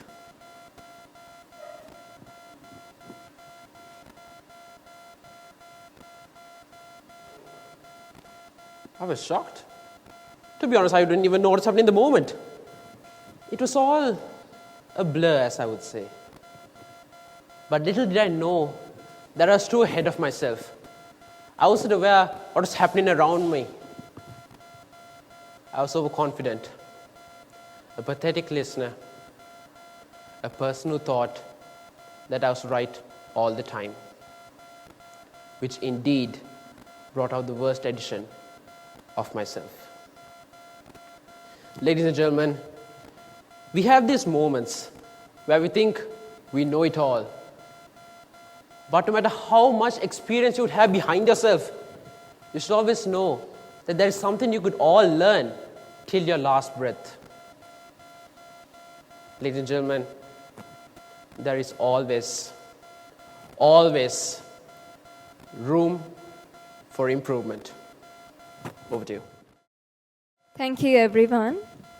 Thus comes the conclusion of the grand finale of the senior category for Helios 22. Now, to move on with the rest of the proceedings for the day, I kindly hand the control over to the Master of Ceremony, Gavile Senaya Dayaratna. Gavile, over to you. That we have heard all of the contestants. To continue the proceedings, I'll be handing it over to the host, Shanali Pereira. Thank you, Gavile Senaya. An unwavering pillar of utmost strength and a force of constant encouragement. She is the guiding light that earns our respect and gratitude for being an inspiration to all of us here at Hillwood. It is my pleasure to invite Madam Principal, Mrs. Nelumdi Alves, to address the gathering. A very good afternoon to you all. Our distinguished panel of judges, teachers, and dear children. Having heard many interesting and competent speakers, I'm elated and proud to be here. And I'm quite confident that there will be at least a few motivational speakers whose names will be heard very soon on YouTube, who can make a difference in lives of people, transforming individuals. And I hope and pray that you will be able to say that this platform was one such that made a difference in your life. First of all, let me thank you for joining the Gavel Club of Hillwood College on their maiden journey in search of effective speakers in various parts of the country. I also would like to congratulate all participants for their contribution towards our effort and for their achievements thus far. Proper and right speech can open closed doors and close doors that are already open. Therefore, opportunity to enhance skills in public speaking has become a pivotal responsibility of schools. To meet this requirement, the members of our Gavel Club ventured out boldly with their ability to communicate as their powerful weapon to provide this platform, Helios 2022, to many other children to exercise and exhibit the talents in this field. I would like to take this opportunity to appreciate the hard work put in by the teacher in charge, Mrs. Dorin Disanaga, and her team, and hope that this will be a milestone in the history of our school that brings out hidden potential of young speakers to a land that needs effective communicators to build broken bridges, to bring healing and reconciliation. Today is a day of words and effective speeches, and therefore I do not intend to add more by speaking at length. I would like to end with a quote from the Bible. And it's so interesting to note that Amani quoting the same verse in her speech. And I'm sure that you don't mind me repeating. Let your speech always be gracious, seasoned with salt, so that you may know how you ought to answer each person. Thank you. Thank you, Madam. I would like to hand over the ceremony back to Gavilia Senaya Dayaratna. Over to you, Gavilia. Moving on, it's time for an interactive session of interviews. I'll be calling each one of the finalists' names, and as I do, please direct yourselves to Gavilia Sanitma, the interviewer for the day. Akram bin Hussein, St. Anthony's College Kandy, please make your way to the stage. Hello, Gavilia Akram. So you had actually mentioned something that made us the outcome very happy, which is that the best experience you've had in your public speaking career was Helios. So let's start off with that. How was your experience at Helios? Well, actually, My brother was a really good speaker in school, and automatically when I came to the upper school, I was expected to deliver as much. And at first I was very shy. I couldn't do it that much. I wanted to go to the debate team. I fell short a few times. But then I wanted to do public speaking. I felt like I could change someone's mind, make them better. I had a lot of topics in my mind. And then after a while, I heard about this competition. Speech competition, amazing. Open topic, even better. And here I am today. That's great. So your role model is Trevor Noah. Yeah. Like, I find Trevor Noah very interesting because he's both informative and entertaining at the same time. But why is he your role model? Well, mainly because of he's confident, he's funny, he knows how to keep the audience attracted to him. He knows how to make jokes of people, insult them, but still not offend them at the same time. He knows how to control an argument and how to level someone's voice. And that's why I think he's an amazing public speaker. So he's also a very good speaker. Has watching him helped you in your career in any way? Yeah, it's definitely helped me see how you can calm someone down, how you can give something to the audience, how you can make them listen to you and get what you are saying. And yeah. That's very interesting. Thank you for your time, Gabriel. All right, you're welcome. The Jaiveera, Helios College Colombo, please make your way to the stage. Hello, Gabriel Dehandi. Hello. You've mentioned that your role model is Emma Watson. Now, I really like Emma Watson because of her work on feminism, human rights. But why is she your role model? She's my role model because she's an actress and she's very entertaining and we all love her. But at the same time, she did a huge favor to gender equality, and yeah, that's probably like, she's still entertaining but then inspiring at the same time. You've also mentioned that your favorite book is Harry Potter. Who's your favorite character out of all of them? Do you like Hermione because Emma Watson takes that role? Yeah, Harry Potter is my favorite book. If I have to choose one character, I would probably choose Hermione, but I also like Ginny. Okay. So, yeah. I like Hermione too because she's very bold. Yeah. And ambitious. Yeah.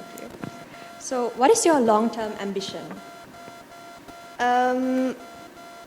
As it was mentioned today in someone's speech, I first wanted to be a doctor and then a teacher and then a doctor and then a teacher, and it continued to change. But then now I really want to be something artistic. Like a lot of people say I'm good at makeup, so I want to be a makeup artist or someone.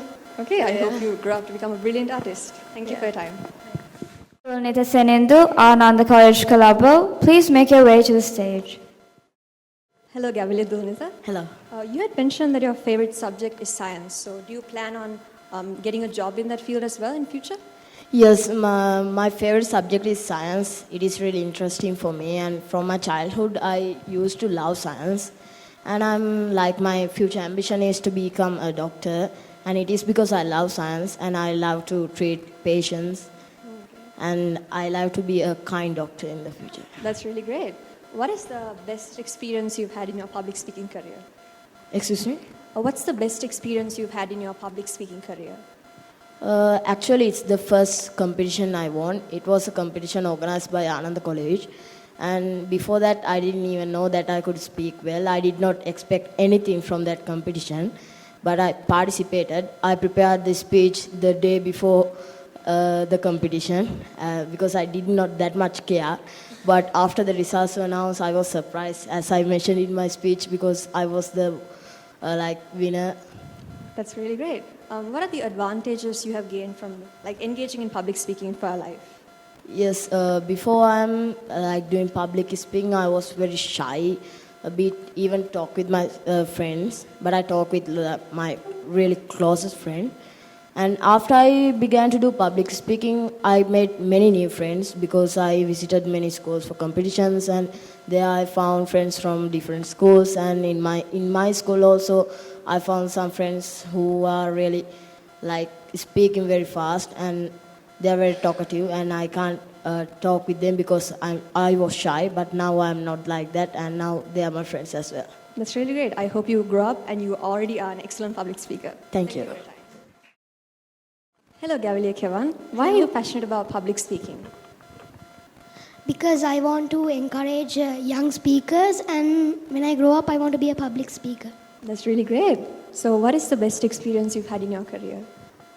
I won the champion speaker, which is organized by the Royal College. I won it 3 times in a row. Wow, that's impressive. Okay.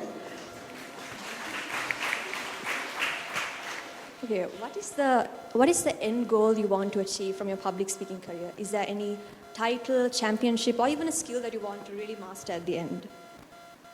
I want to improve my confidence, and then I want to reduce my shyness. Okay, that's very good. I think you've already achieved that to a large degree. Thank you for your time. Nevin Vanyashi, Royal College Colombo, please make your way to the stage. Hello, Gavilia Kevan. So, why are you passionate about public speaking? Well, I see public speaking as a way to change the world. That feels quite vague, but I see that public speaking helps me kind of voice out my ideas, my ideologies, and kind of in today's world, it's quite, I wouldn't know how to say this, it's quite cruel in some places, and sometimes people don't get the recognition that they deserve, and sometimes there are instances that people just need someone to bring up something that they are concerned about. And I see public speaking as a way to kind of bring out these important things and to also enjoy it and kind of express myself as a person through speech. That's very good. Yeah. So you've also mentioned that your hobby is content creation. So what types of content do you normally create? Is it poems, essays, stories? Well, I do content creation on social media. Oh, right. So I kind of do skits and kind of reviews and whatever I kind of like. Okay, that's very interesting. What is the end goal you want to achieve from your public speaking career? I really want to make an impact on the world. And I'd also love to be on a Toastmasters championship stage one day. Well, we can definitely use leaders like you in the future. Thank you for your time. Nikita Pereira, Good Shepherd Convent Kandy, please make your way to the stage. Hi, Gavilia Nikita. Hi. How was your experience at Helios? It was really nice. I mean, this place is where I learned to talk to people's heart. Actually, I'm really happy about this. Nice. Thank you, all the Hillwood Gavilians who organized this special event. So you mentioned that you want to become a public speaker because a speaker can heal the world. When you say you can heal the world, do you mean inspire people or is it influence them with a message? Like, what is your opinion on that? Yeah, I want to inspire people. I mean, words are so powerful, so words can heal the world. So I want to be a public speaker who can heal the world. That's very good. You mentioned that your role model is your mother. So can you tell us a bit about your mother and why exactly you love her so much? If someone asks from us who's your role model, they'll say so many characters are there. But to me, it's always my mother because she's the one who encouraged me always. And yeah. I'm sure she's very, very proud of you. Thank you very much. Thank you for your time. Yusuf Hazari, Royal College Colombo, please make your way to the stage. Hello, Gavilia Yusuf. Hello. I was listening to your speech about kindness and it was very brilliant. How do you think our society should improve in terms of kindness? Do you think it should happen in our family or is it in politics? What's your opinion on that? Well, kindness is something that can be practiced in every aspect. Mm-hmm. It's something special. It's not like changing the world or anything.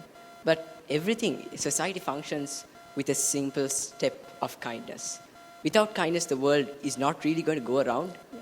And I feel that you don't have to actually go out there and be someone great to go and spread kindness. It can start with something as simple as a smile. It can start with something as simple as picking something off the road so that you're going to be kind to the next person who doesn't slip on the road. Yep, that's very true. Why are you so passionate about public speaking? Well, public speaking is a platform that allows you to connect with a lot of people. It's a platform that allows you to express your ideas. And it's not just public speaking, but it's words as a whole. Because even writing and public speaking are two things that can actually make a huge impact. The famous saying goes, the pen is stronger than the sword.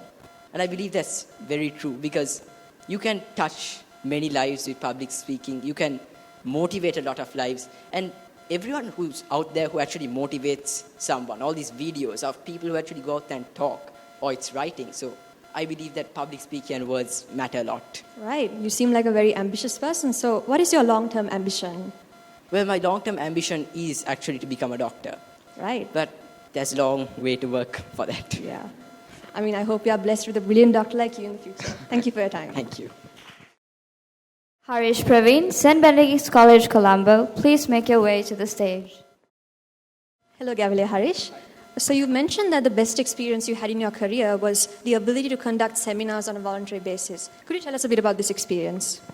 Yeah, that's a great one, by the way. It all started in 2019 when I was in grade 10, back at St. Dilasal Church in Colombo. So that was unexpected, totally unexpected. We were called as a group of prefects who can come and do some help. So we didn't have any idea what kind of community it is, what kind of help they're expecting from us. We didn't have any idea. So we just grouped up with a bunch of prefects, senior prefects, and we went. And we encountered a community of poor. So they are from the area called as the Ralla. Okay. So they're having kids, some of the kids are schooling and some of them are not. So the kids, those who are not schooling, need some help of education. So we were asked to volunteer about that. So on the first day itself, they were like, okay, there are some talented prefects from La Salle English Medium School. That's my first school. So they were like, can you conduct a seminar? Children will be so happy that you're here to help them. So can you please give them some words? Since I was the head prefect, everyone pointed into me. So you are the head prefect, so you take leadership to it and conduct the seminar. I was like, whoa, what seminar? I didn't have any idea. And then finally, we had to conduct a seminar. We had to talk to them. I mean, we need to explain them the importance of education and how are we looking forward to help them. So likewise, it was unexpected, but it was totally a great experience I gained. That's very brilliant. So you had also mentioned something that really caught my attention, which is that your role model is your future self. So how do you vision your future self to look like? Yeah. So as soon as I got into personal development, I came to know about my personal weaknesses and personal strength. So when I compared that to my personal favorite celebrities, it wasn't matching with everyone. So then I decided, however much high I go or however much low I go, whether success or failure, I'm still going to follow myself. If I become successful, I'm going to mend it more and become more successful. If I fail in something, still I'm going to correct myself. So ultimately, the person I'm looking forward is myself. So the person who can correct me and modify me is myself. That's a very unique way of going about it. Thank you for your time. I hope you grow up to be just like you. Thank you. Isija Tilakaratna, Trinity College, Kandy, please make your way to the stage. Hello, Gavile Isija. Hello. I was listening to your speech and your interesting classroom, i.e. the Kandy cage. Is there any other interesting memory you'd like to share with the audience? Oh, there's quite a lot actually.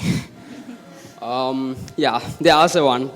I can remember back in the same year, 2018, we were going in this class trip, okay?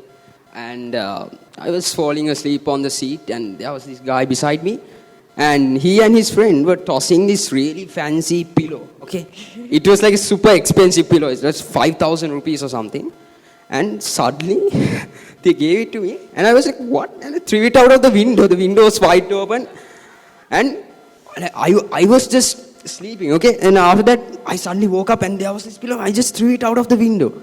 Then after that, they were super angry with me. And they called the master and master was like, you. And I was like, me? He said, yes. And after that, I was punished after we went to school. But still, it was quite an experience. Okay, that's very interesting. You were talking about basketball in your speech. Are you really into sports? I might say yes, but actually, I'm a bit on the other side. But I still play basketball. Okay. What is the end goal you wish to achieve from your public speaking career? Well, public speaking, it's like I think it's just a normal skill that people need, they just baptize it like this complicated sort of subject, and everybody just gets scared of it. But really, every job, every career, we need public speaking, Like even if you're a doctor and you have to orient a medical, and even if you're an actor, you really need the, and even if you're a singer to pitch a new idea about a new record label or something, you need public speaking, and it's essential. So my end goal of public speaking is just getting something to my life and improving my skills. That's an excellent mindset to have. Thank you for your time. Prajina Suresh, Chundakuri Girls College, Jaffna, please make your way to the stage. Hello, Gavili Prajina. Hello. So you mentioned that you like reading a lot. What's your favorite novel? Winter of Sweets. All right. Who's your favorite character out of that novel? Oh, right. Okay. So you've also mentioned that your favorite subject is English. So do you plan on following literature in the future? Because I think this is one of the O-level literature books as well. Yes, I did English literature in my O-level. Oh, right. I like to communicate with other peoples in English. So I would like to put myself in English career. So I like to improve my English skills. No, that's a very necessary skill. Why are you so passionate about public speaking? Because in public speaking, I can tell my own and strong opinions to the society. Yeah. So I like public speaking. Right. We can definitely use leaders like you. Thank you very much. Thank you. Sanushi Premaratna, Muses College, Colombo, please make your way to the stage. Hello, Gavili Sanushi. Hi. So you had mentioned that you like Little Women a lot. Yeah. Who's your favorite out of the four sisters? I can't really pick a favorite. I mean, Jo is pretty cool. Okay. But like all of them inspire me in different aspects because they all have something unique. Mm-hmm. And like, for an example, Jo, she's like very playful and like enthusiastic. And you can take like certain stuff from them, like certain examples, like how they inspire other people. And just from a book, we get to learn a lot of stuff. Yeah, I like Jo as well because she's so ambitious, even Yeah. when society is so restrictive of She's so women. cool. Yeah. So you spoke a lot about thinking bigger in your speech. So I'm just curious, what's your long-term ambition? Well, since I was small, I was inspired by Barbie. I know it sounds pretty insane, but like Barbie always told us to dream big, right? So when my mom asked me, who do I want to be in the future? I just have like way too many, like about like 200 careers where like I want to be everything. So why not just aim big, and like be whatever you want to be. It just doesn't have to be just one thing, right? Right, that's a very good way of going about it. Yeah. So, what is the end goal you want to achieve from your public speaking career? Well, technically, like a lot of people said, that I want to inspire people, I want to motivate people, but it's not just that for me. I mean, it's a platform where everybody just listens to you, right? Yes. And I've been a talkative person since I was small, and having an opportunity to, stand on stage and everybody's paying attention to you, and that's pretty cool. Thank you for your time. Thank you. Sayumi Pereira, Muses College, Colombo, please make your way to the stage. Hello, Gavili Sayumi. Hello. You mentioned that your role model is Iron Man, Robert Downey Jr. Yes. So why is he your role model? Really, the guy is just interesting. The actor, the characters. But I mean, imagine going from being arrested to being one of the most highly paid and also one of the best actors of all time. He's inspirational. He's a great person, and Right. we all love him. Yeah. Do you watch Avengers a lot? The entire series. Okay, I'm assuming Iron Man is your favorite Avenger then? One of them, yes. Okay. Doctor Who's your- Strange for me. Oh, right, okay. Yes. That's very cool. So, why are you so passionate about public speaking? Well, really, like a lot of you say, public speaking is a platform for you to be able to share your ideas and opinions and have people actually listen to you not exactly without being judged, clearly, but people still listen to you. Yeah. And it's nice to have that feeling of people paying attention to you. Right. But it's also a great way for me to be myself, because I'm a very talkative person. I've always been that way. So it's also a way for me to just be me. That's very good. So your ambition actually really got my attention, which is just to help people. And I think that's a brilliant way of going about it. But how do you vision yourself achieving that in the future? You see, I mentioned in that Google form that I didn't know how. I just want to be able to help people in some way. Whether it could even just be making charity events or something, or maybe even just by public speaking. I really don't know how I'm going to do it, but I want to be able to do it someday in some way. I just don't know how yet. I mean, I think you can do it with like any career you follow. Yeah, exactly. You can be a doctor and save lives, a teacher Exactly. and change lives, a lawyer and take pro bono cases for the poor. You can do a lot of things. So I think that's a brilliant ambition to have. Thank you. Thank you for your time. No worries. Umavi Phagara, Muses College Colombo, please make your way to the stage. Hello, Gavili Umavi. Hi. What is your life motto? Because I think you spoke about that in your speech. I don't actually have a life motto because just for now it might be like just passing my O-levels because I just entered grade 10, but I'm still like super stressed about it because it's a part of me. Stress is a part of my life, a huge part. But I think for mottos I have a lot, but it would just be like it doesn't matter if you win or learn. It just continue your journey because if you have one specific goal, it doesn't matter if you achieve it there, but you can just, it's your life, your will, and at the end of the day, I don't want to look back and say like, because I feel like I wasted my chance. I feel like, why didn't I just do that? Because why did I just follow what she said or he said? I want to be my own person, so for now it's just like, just break free, just like be a girl so high. That's very good. On the topic of your O-levels, so I think the key is to remain calm, and I'm sure you'll do fine. So your hobby actually really got my attention, which is research. Do you happen to do debating? Because I think it'll come in handy. Yes, because I started debating around at grade 8, and I just love researching so much because when you are a debate, I feel like when you're a debate and a Gavilier, you are just exposed to a part of the world that others don't know, like in your age, because you see how cruel the world is. It's not a bed of roses that like everybody just says. So I really like researching and just finding out that root of the problem and just being able to have the power to talk about it. What types of topics do you like normally research? Is it history or science? What? They are very influential topics, but for now I feel like because I'm a teenager, and I feel like a lot of the time, because most of the teenagers don't know, but this is a very depressing topic, but it's depression and suicide.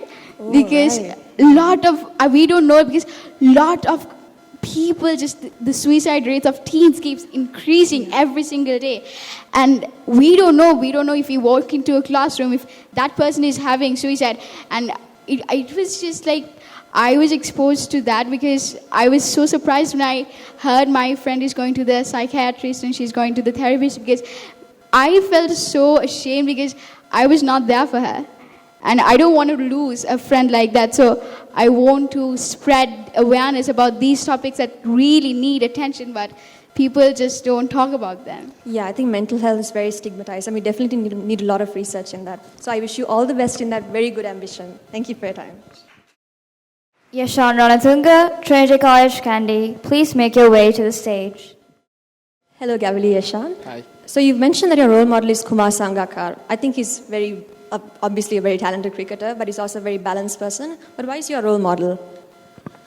As well as for the cricket, I love how he expresses his idea outside of cricket. Like one of his famous speeches was that how he expressed how he felt in Lahore, Pakistan, when they were attacked. So I love the way how he expresses his idea, how he manages to get many people to listen to him, which I believe is a really, really great thing in how I see it. Right, that's very good. Do you want to represent the national cricket team on someday? I would love to. Let's hope Stan gets better first. Yeah, that's true. So what is the end goal you want to achieve from your public speaking career? I think it's mainly to get my idea across. I would love if many people here would believe in what I would say. I mean, I don't tell anything bad, but then in a sort of way where I believe that it could be important to your life. There's always room for improvement, so hopefully in my how I say it, I would hope that many people here would hear and outside of here would listen to what I say, and hopefully I get my idea across. That's a very good ambition to have. Thank you for your time. Thank you. Irani Madhuma Bandara, Good Shepherd Convent Kandy, please make your way to the stage. Hello, Gavali Irani. So I know that you like reading a lot. What's your favorite book? Percy Jackson and the Last Oh, right. Who's your favorite character out of that? Annabeth Chase. Okay, I think that was my favorite character as well when I was small. So your role model really got my attention, which is V.I. Lenin. Why do you like him so much?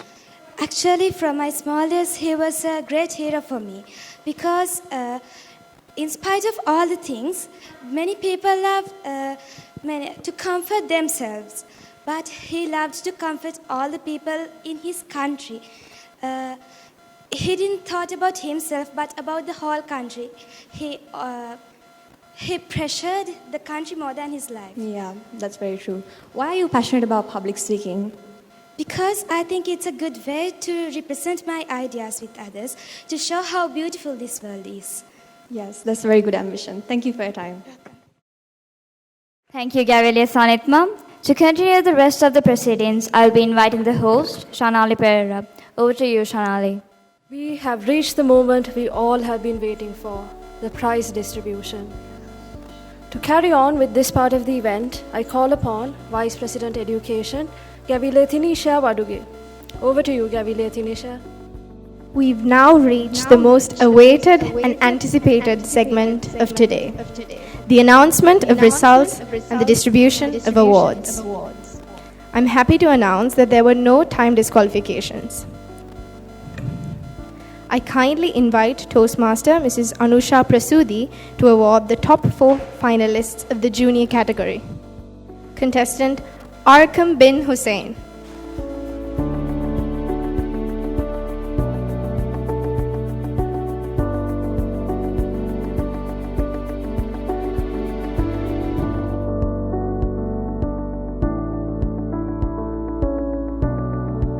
Contestant Dahamdi Jaivira.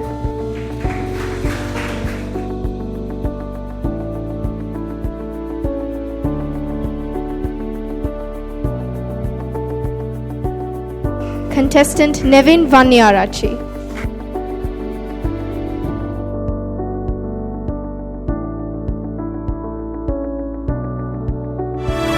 Contestant Nikita Pereira.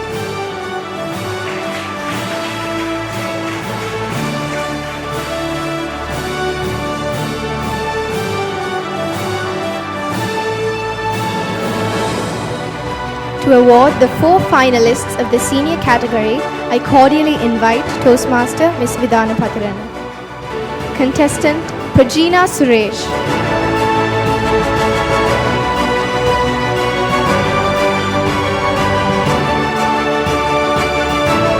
Contestant Sanushi Premaratna.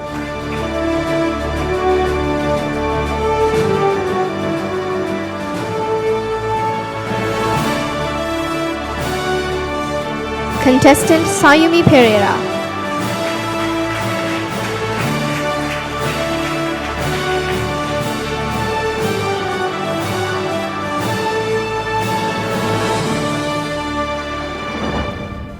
Contestant Yashan Ranatunga.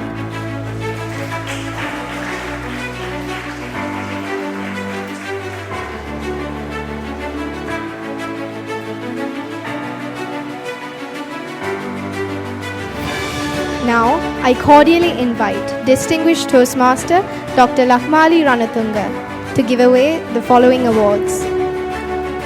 The award for the most popular speaker, junior category, is Kevan Pereira.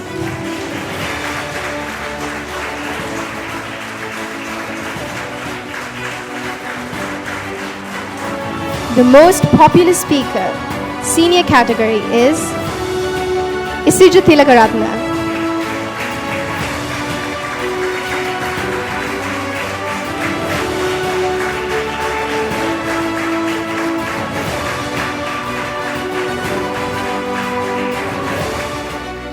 I cordially call upon stage Madam Principal, Ms. Nelum D. Alvis, to distribute the awards to the winners of Helios 22.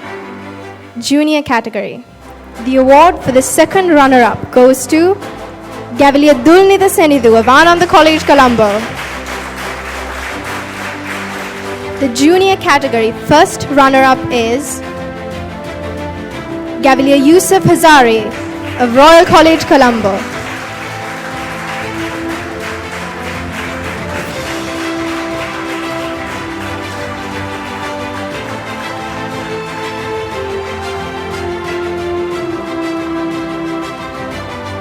The winner of the junior category of Helios 2022 is Gaviliya Kivan Pereira of Royal College, Colombo.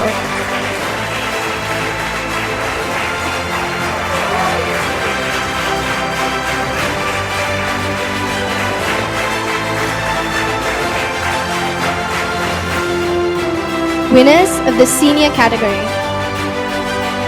The second runner-up of the senior category is Gaviliya Umavi Pagoda of Mucius College, Colombo.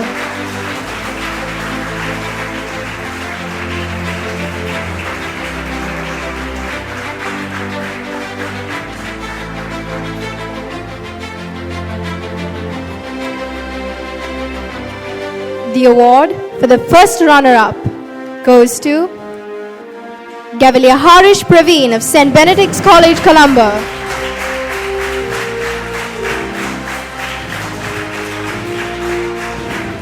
And the winner of the senior category of Helios 2022 is Gaviliya Isija Tilakaratna of Trinity College.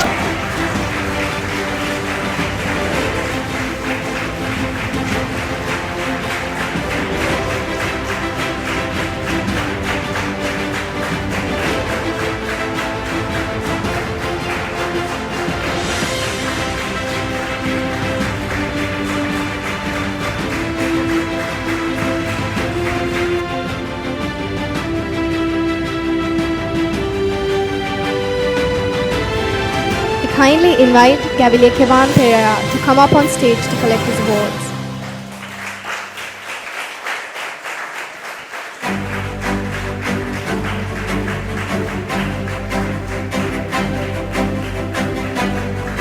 I congratulate all contestants and winners on behalf of the college and the organizing committee.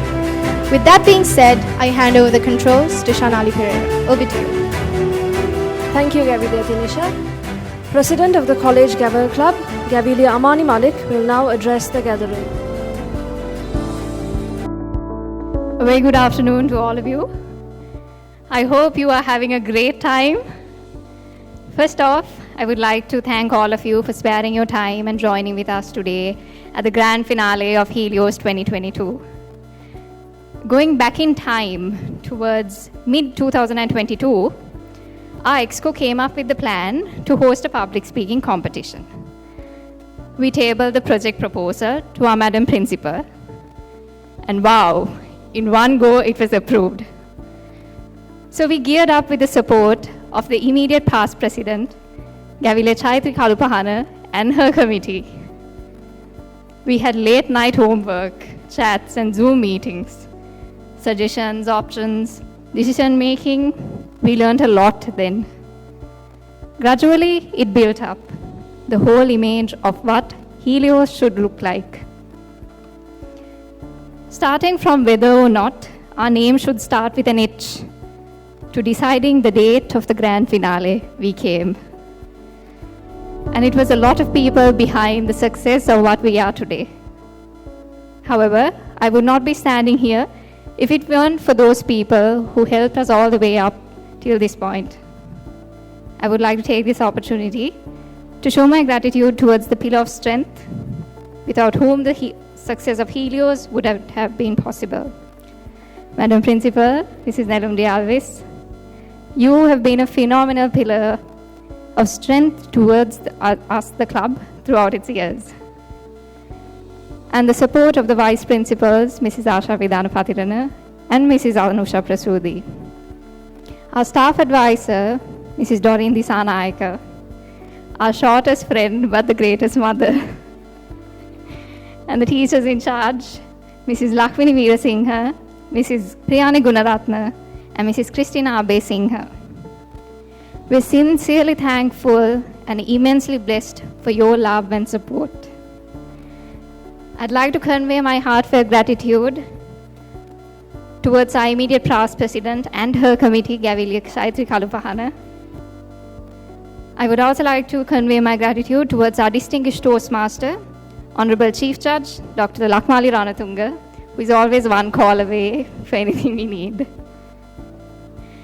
Also, distinguished Toastmaster Dr. Jala Tedri Singha, distinguished Toastmaster Mrs. Nurul Munawara, Toastmaster Dr. Saman Wali Singha, Mrs. Bindya Bandara, Toastmaster Tilina Ranatunga, Toastmaster Lenin Premaratna, Toastmaster Kavindu Ramwali Singha, and Toastmaster Madhushi for their unwavering support with their judgments throughout the finals.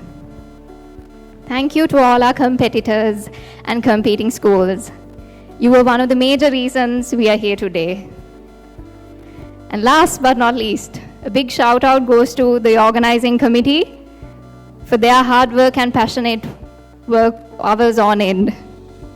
Thank you, Tinisha, Dinuli, Malina, Neha, Visini, Senaya, Sanitma, and Nisindi, and the unofficial OGCOM, Shanali, Yahali, Yalindi, Nevanti, Isuri, Medini, Situli, Taiba, and our lovely prefects, and the ones who I couldn't mention. Helios wouldn't be what it is today if it weren't for each one of you. I can't be any grateful for the support system I and my committee got. At the end of the day, it's not about the destination, they say. It's about the journey. We had both. We had a wonderful destination and an awesome journey. Helios was one big exciting journey, and this isn't the end. Stay tuned for what Hillwood Gavel has to offer. The utmost for the highest. Thank you. I call upon stage Gavilia Kevan Pereira for his acceptance speech. Helios 2022 is my first ever inter-school experience, and this has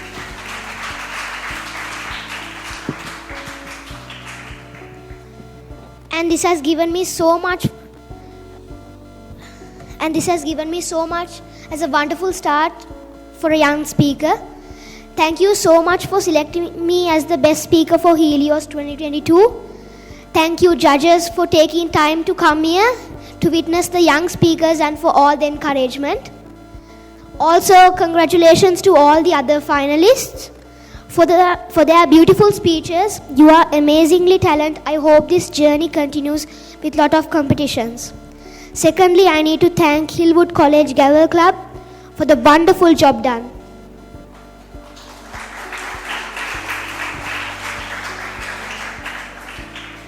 So professional and very well organized.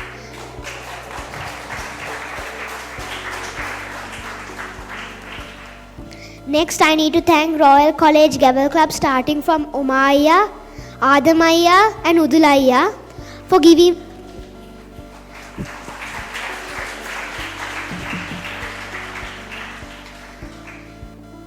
giving me this opportunity and training us and encouraging us always. Finally, I want to thank my parents for supporting throughout this competition, especially my mom for believing in me.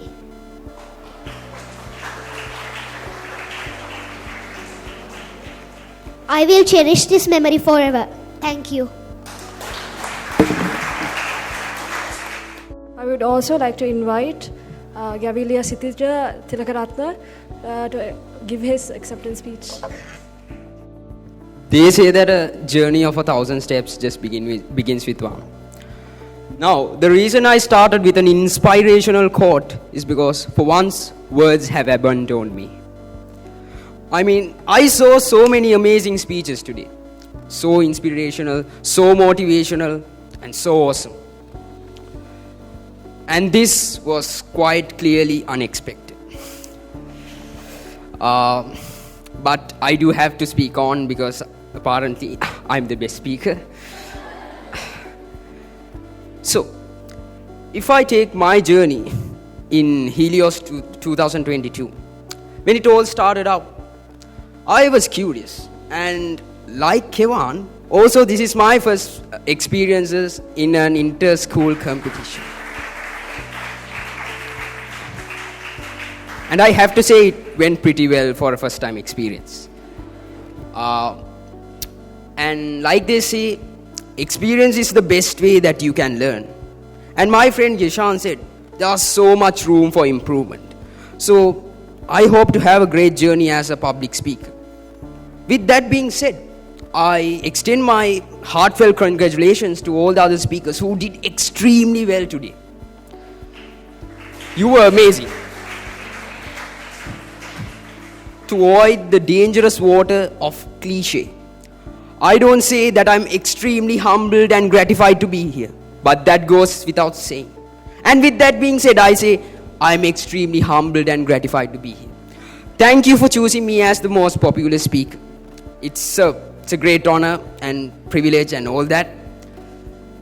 But there are some people I want to thank first. And first of all, it's Gavilia Jayagit from Trinity College Kandy. He's not here today. He's at school. But he's the one who guided me to this platform. He's the one who reached out and said, Malli, you can do this. Can you take this position? He's the one who led me here, and I'm thankful for that. And we have Gavilia Shaluka.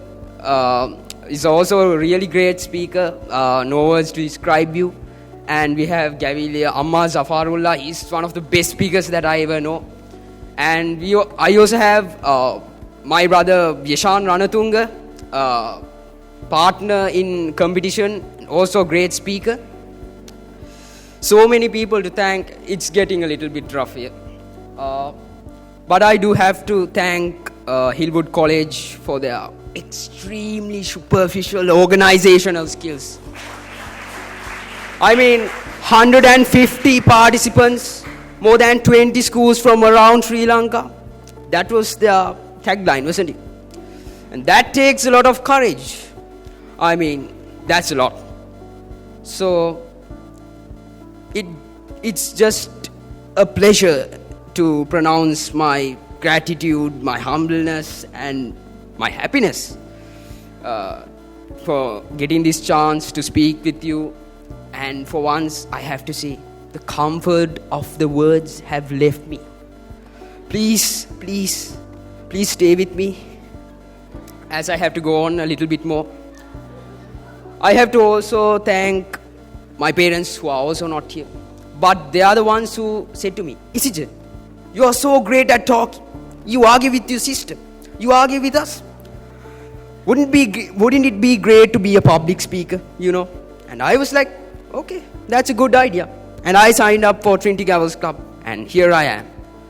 So, thank you everyone for choosing me, and thank you for giving me this chance. Kosti. Thank you, Gavilia.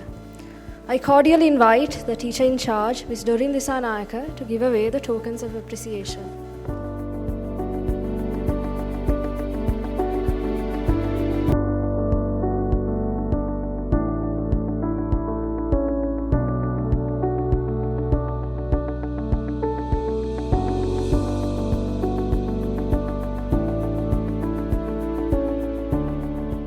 I invite Madam Principal, Mrs. Nelumdi Alves, on stage to distribute the certificates of recognition to the organizing committee of Helios 2022.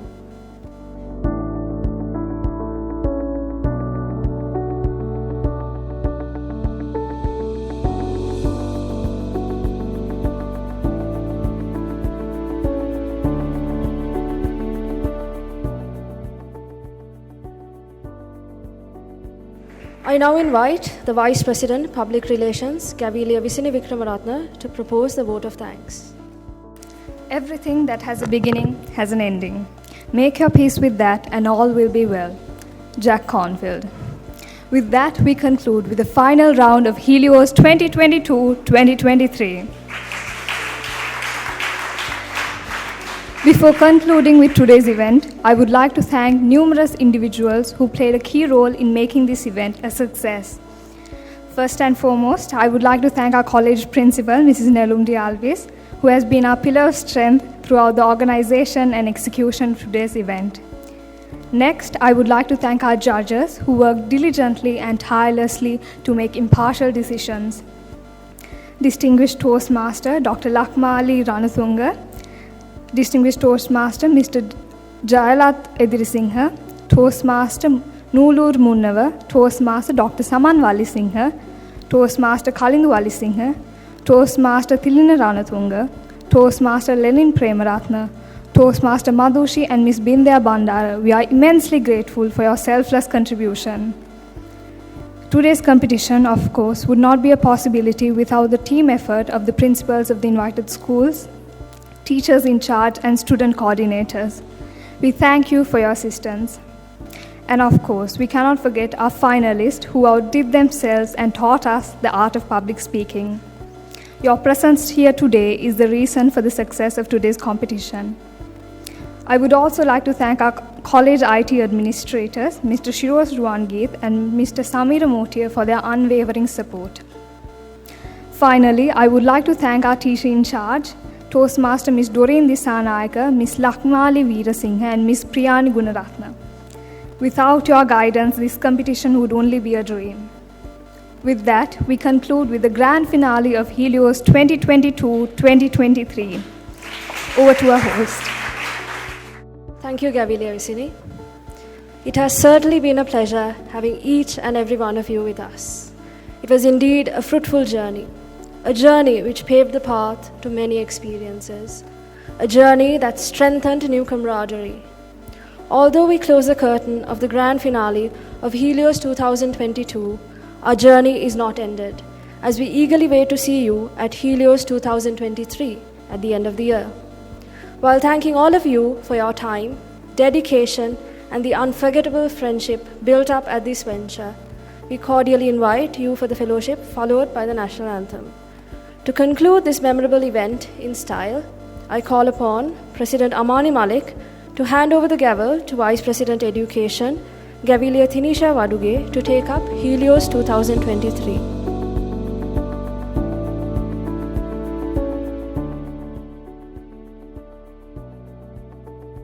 Have a great day and a safe journey back home. Let's meet up in another exciting event. Thank you. Please rise for the national anthem.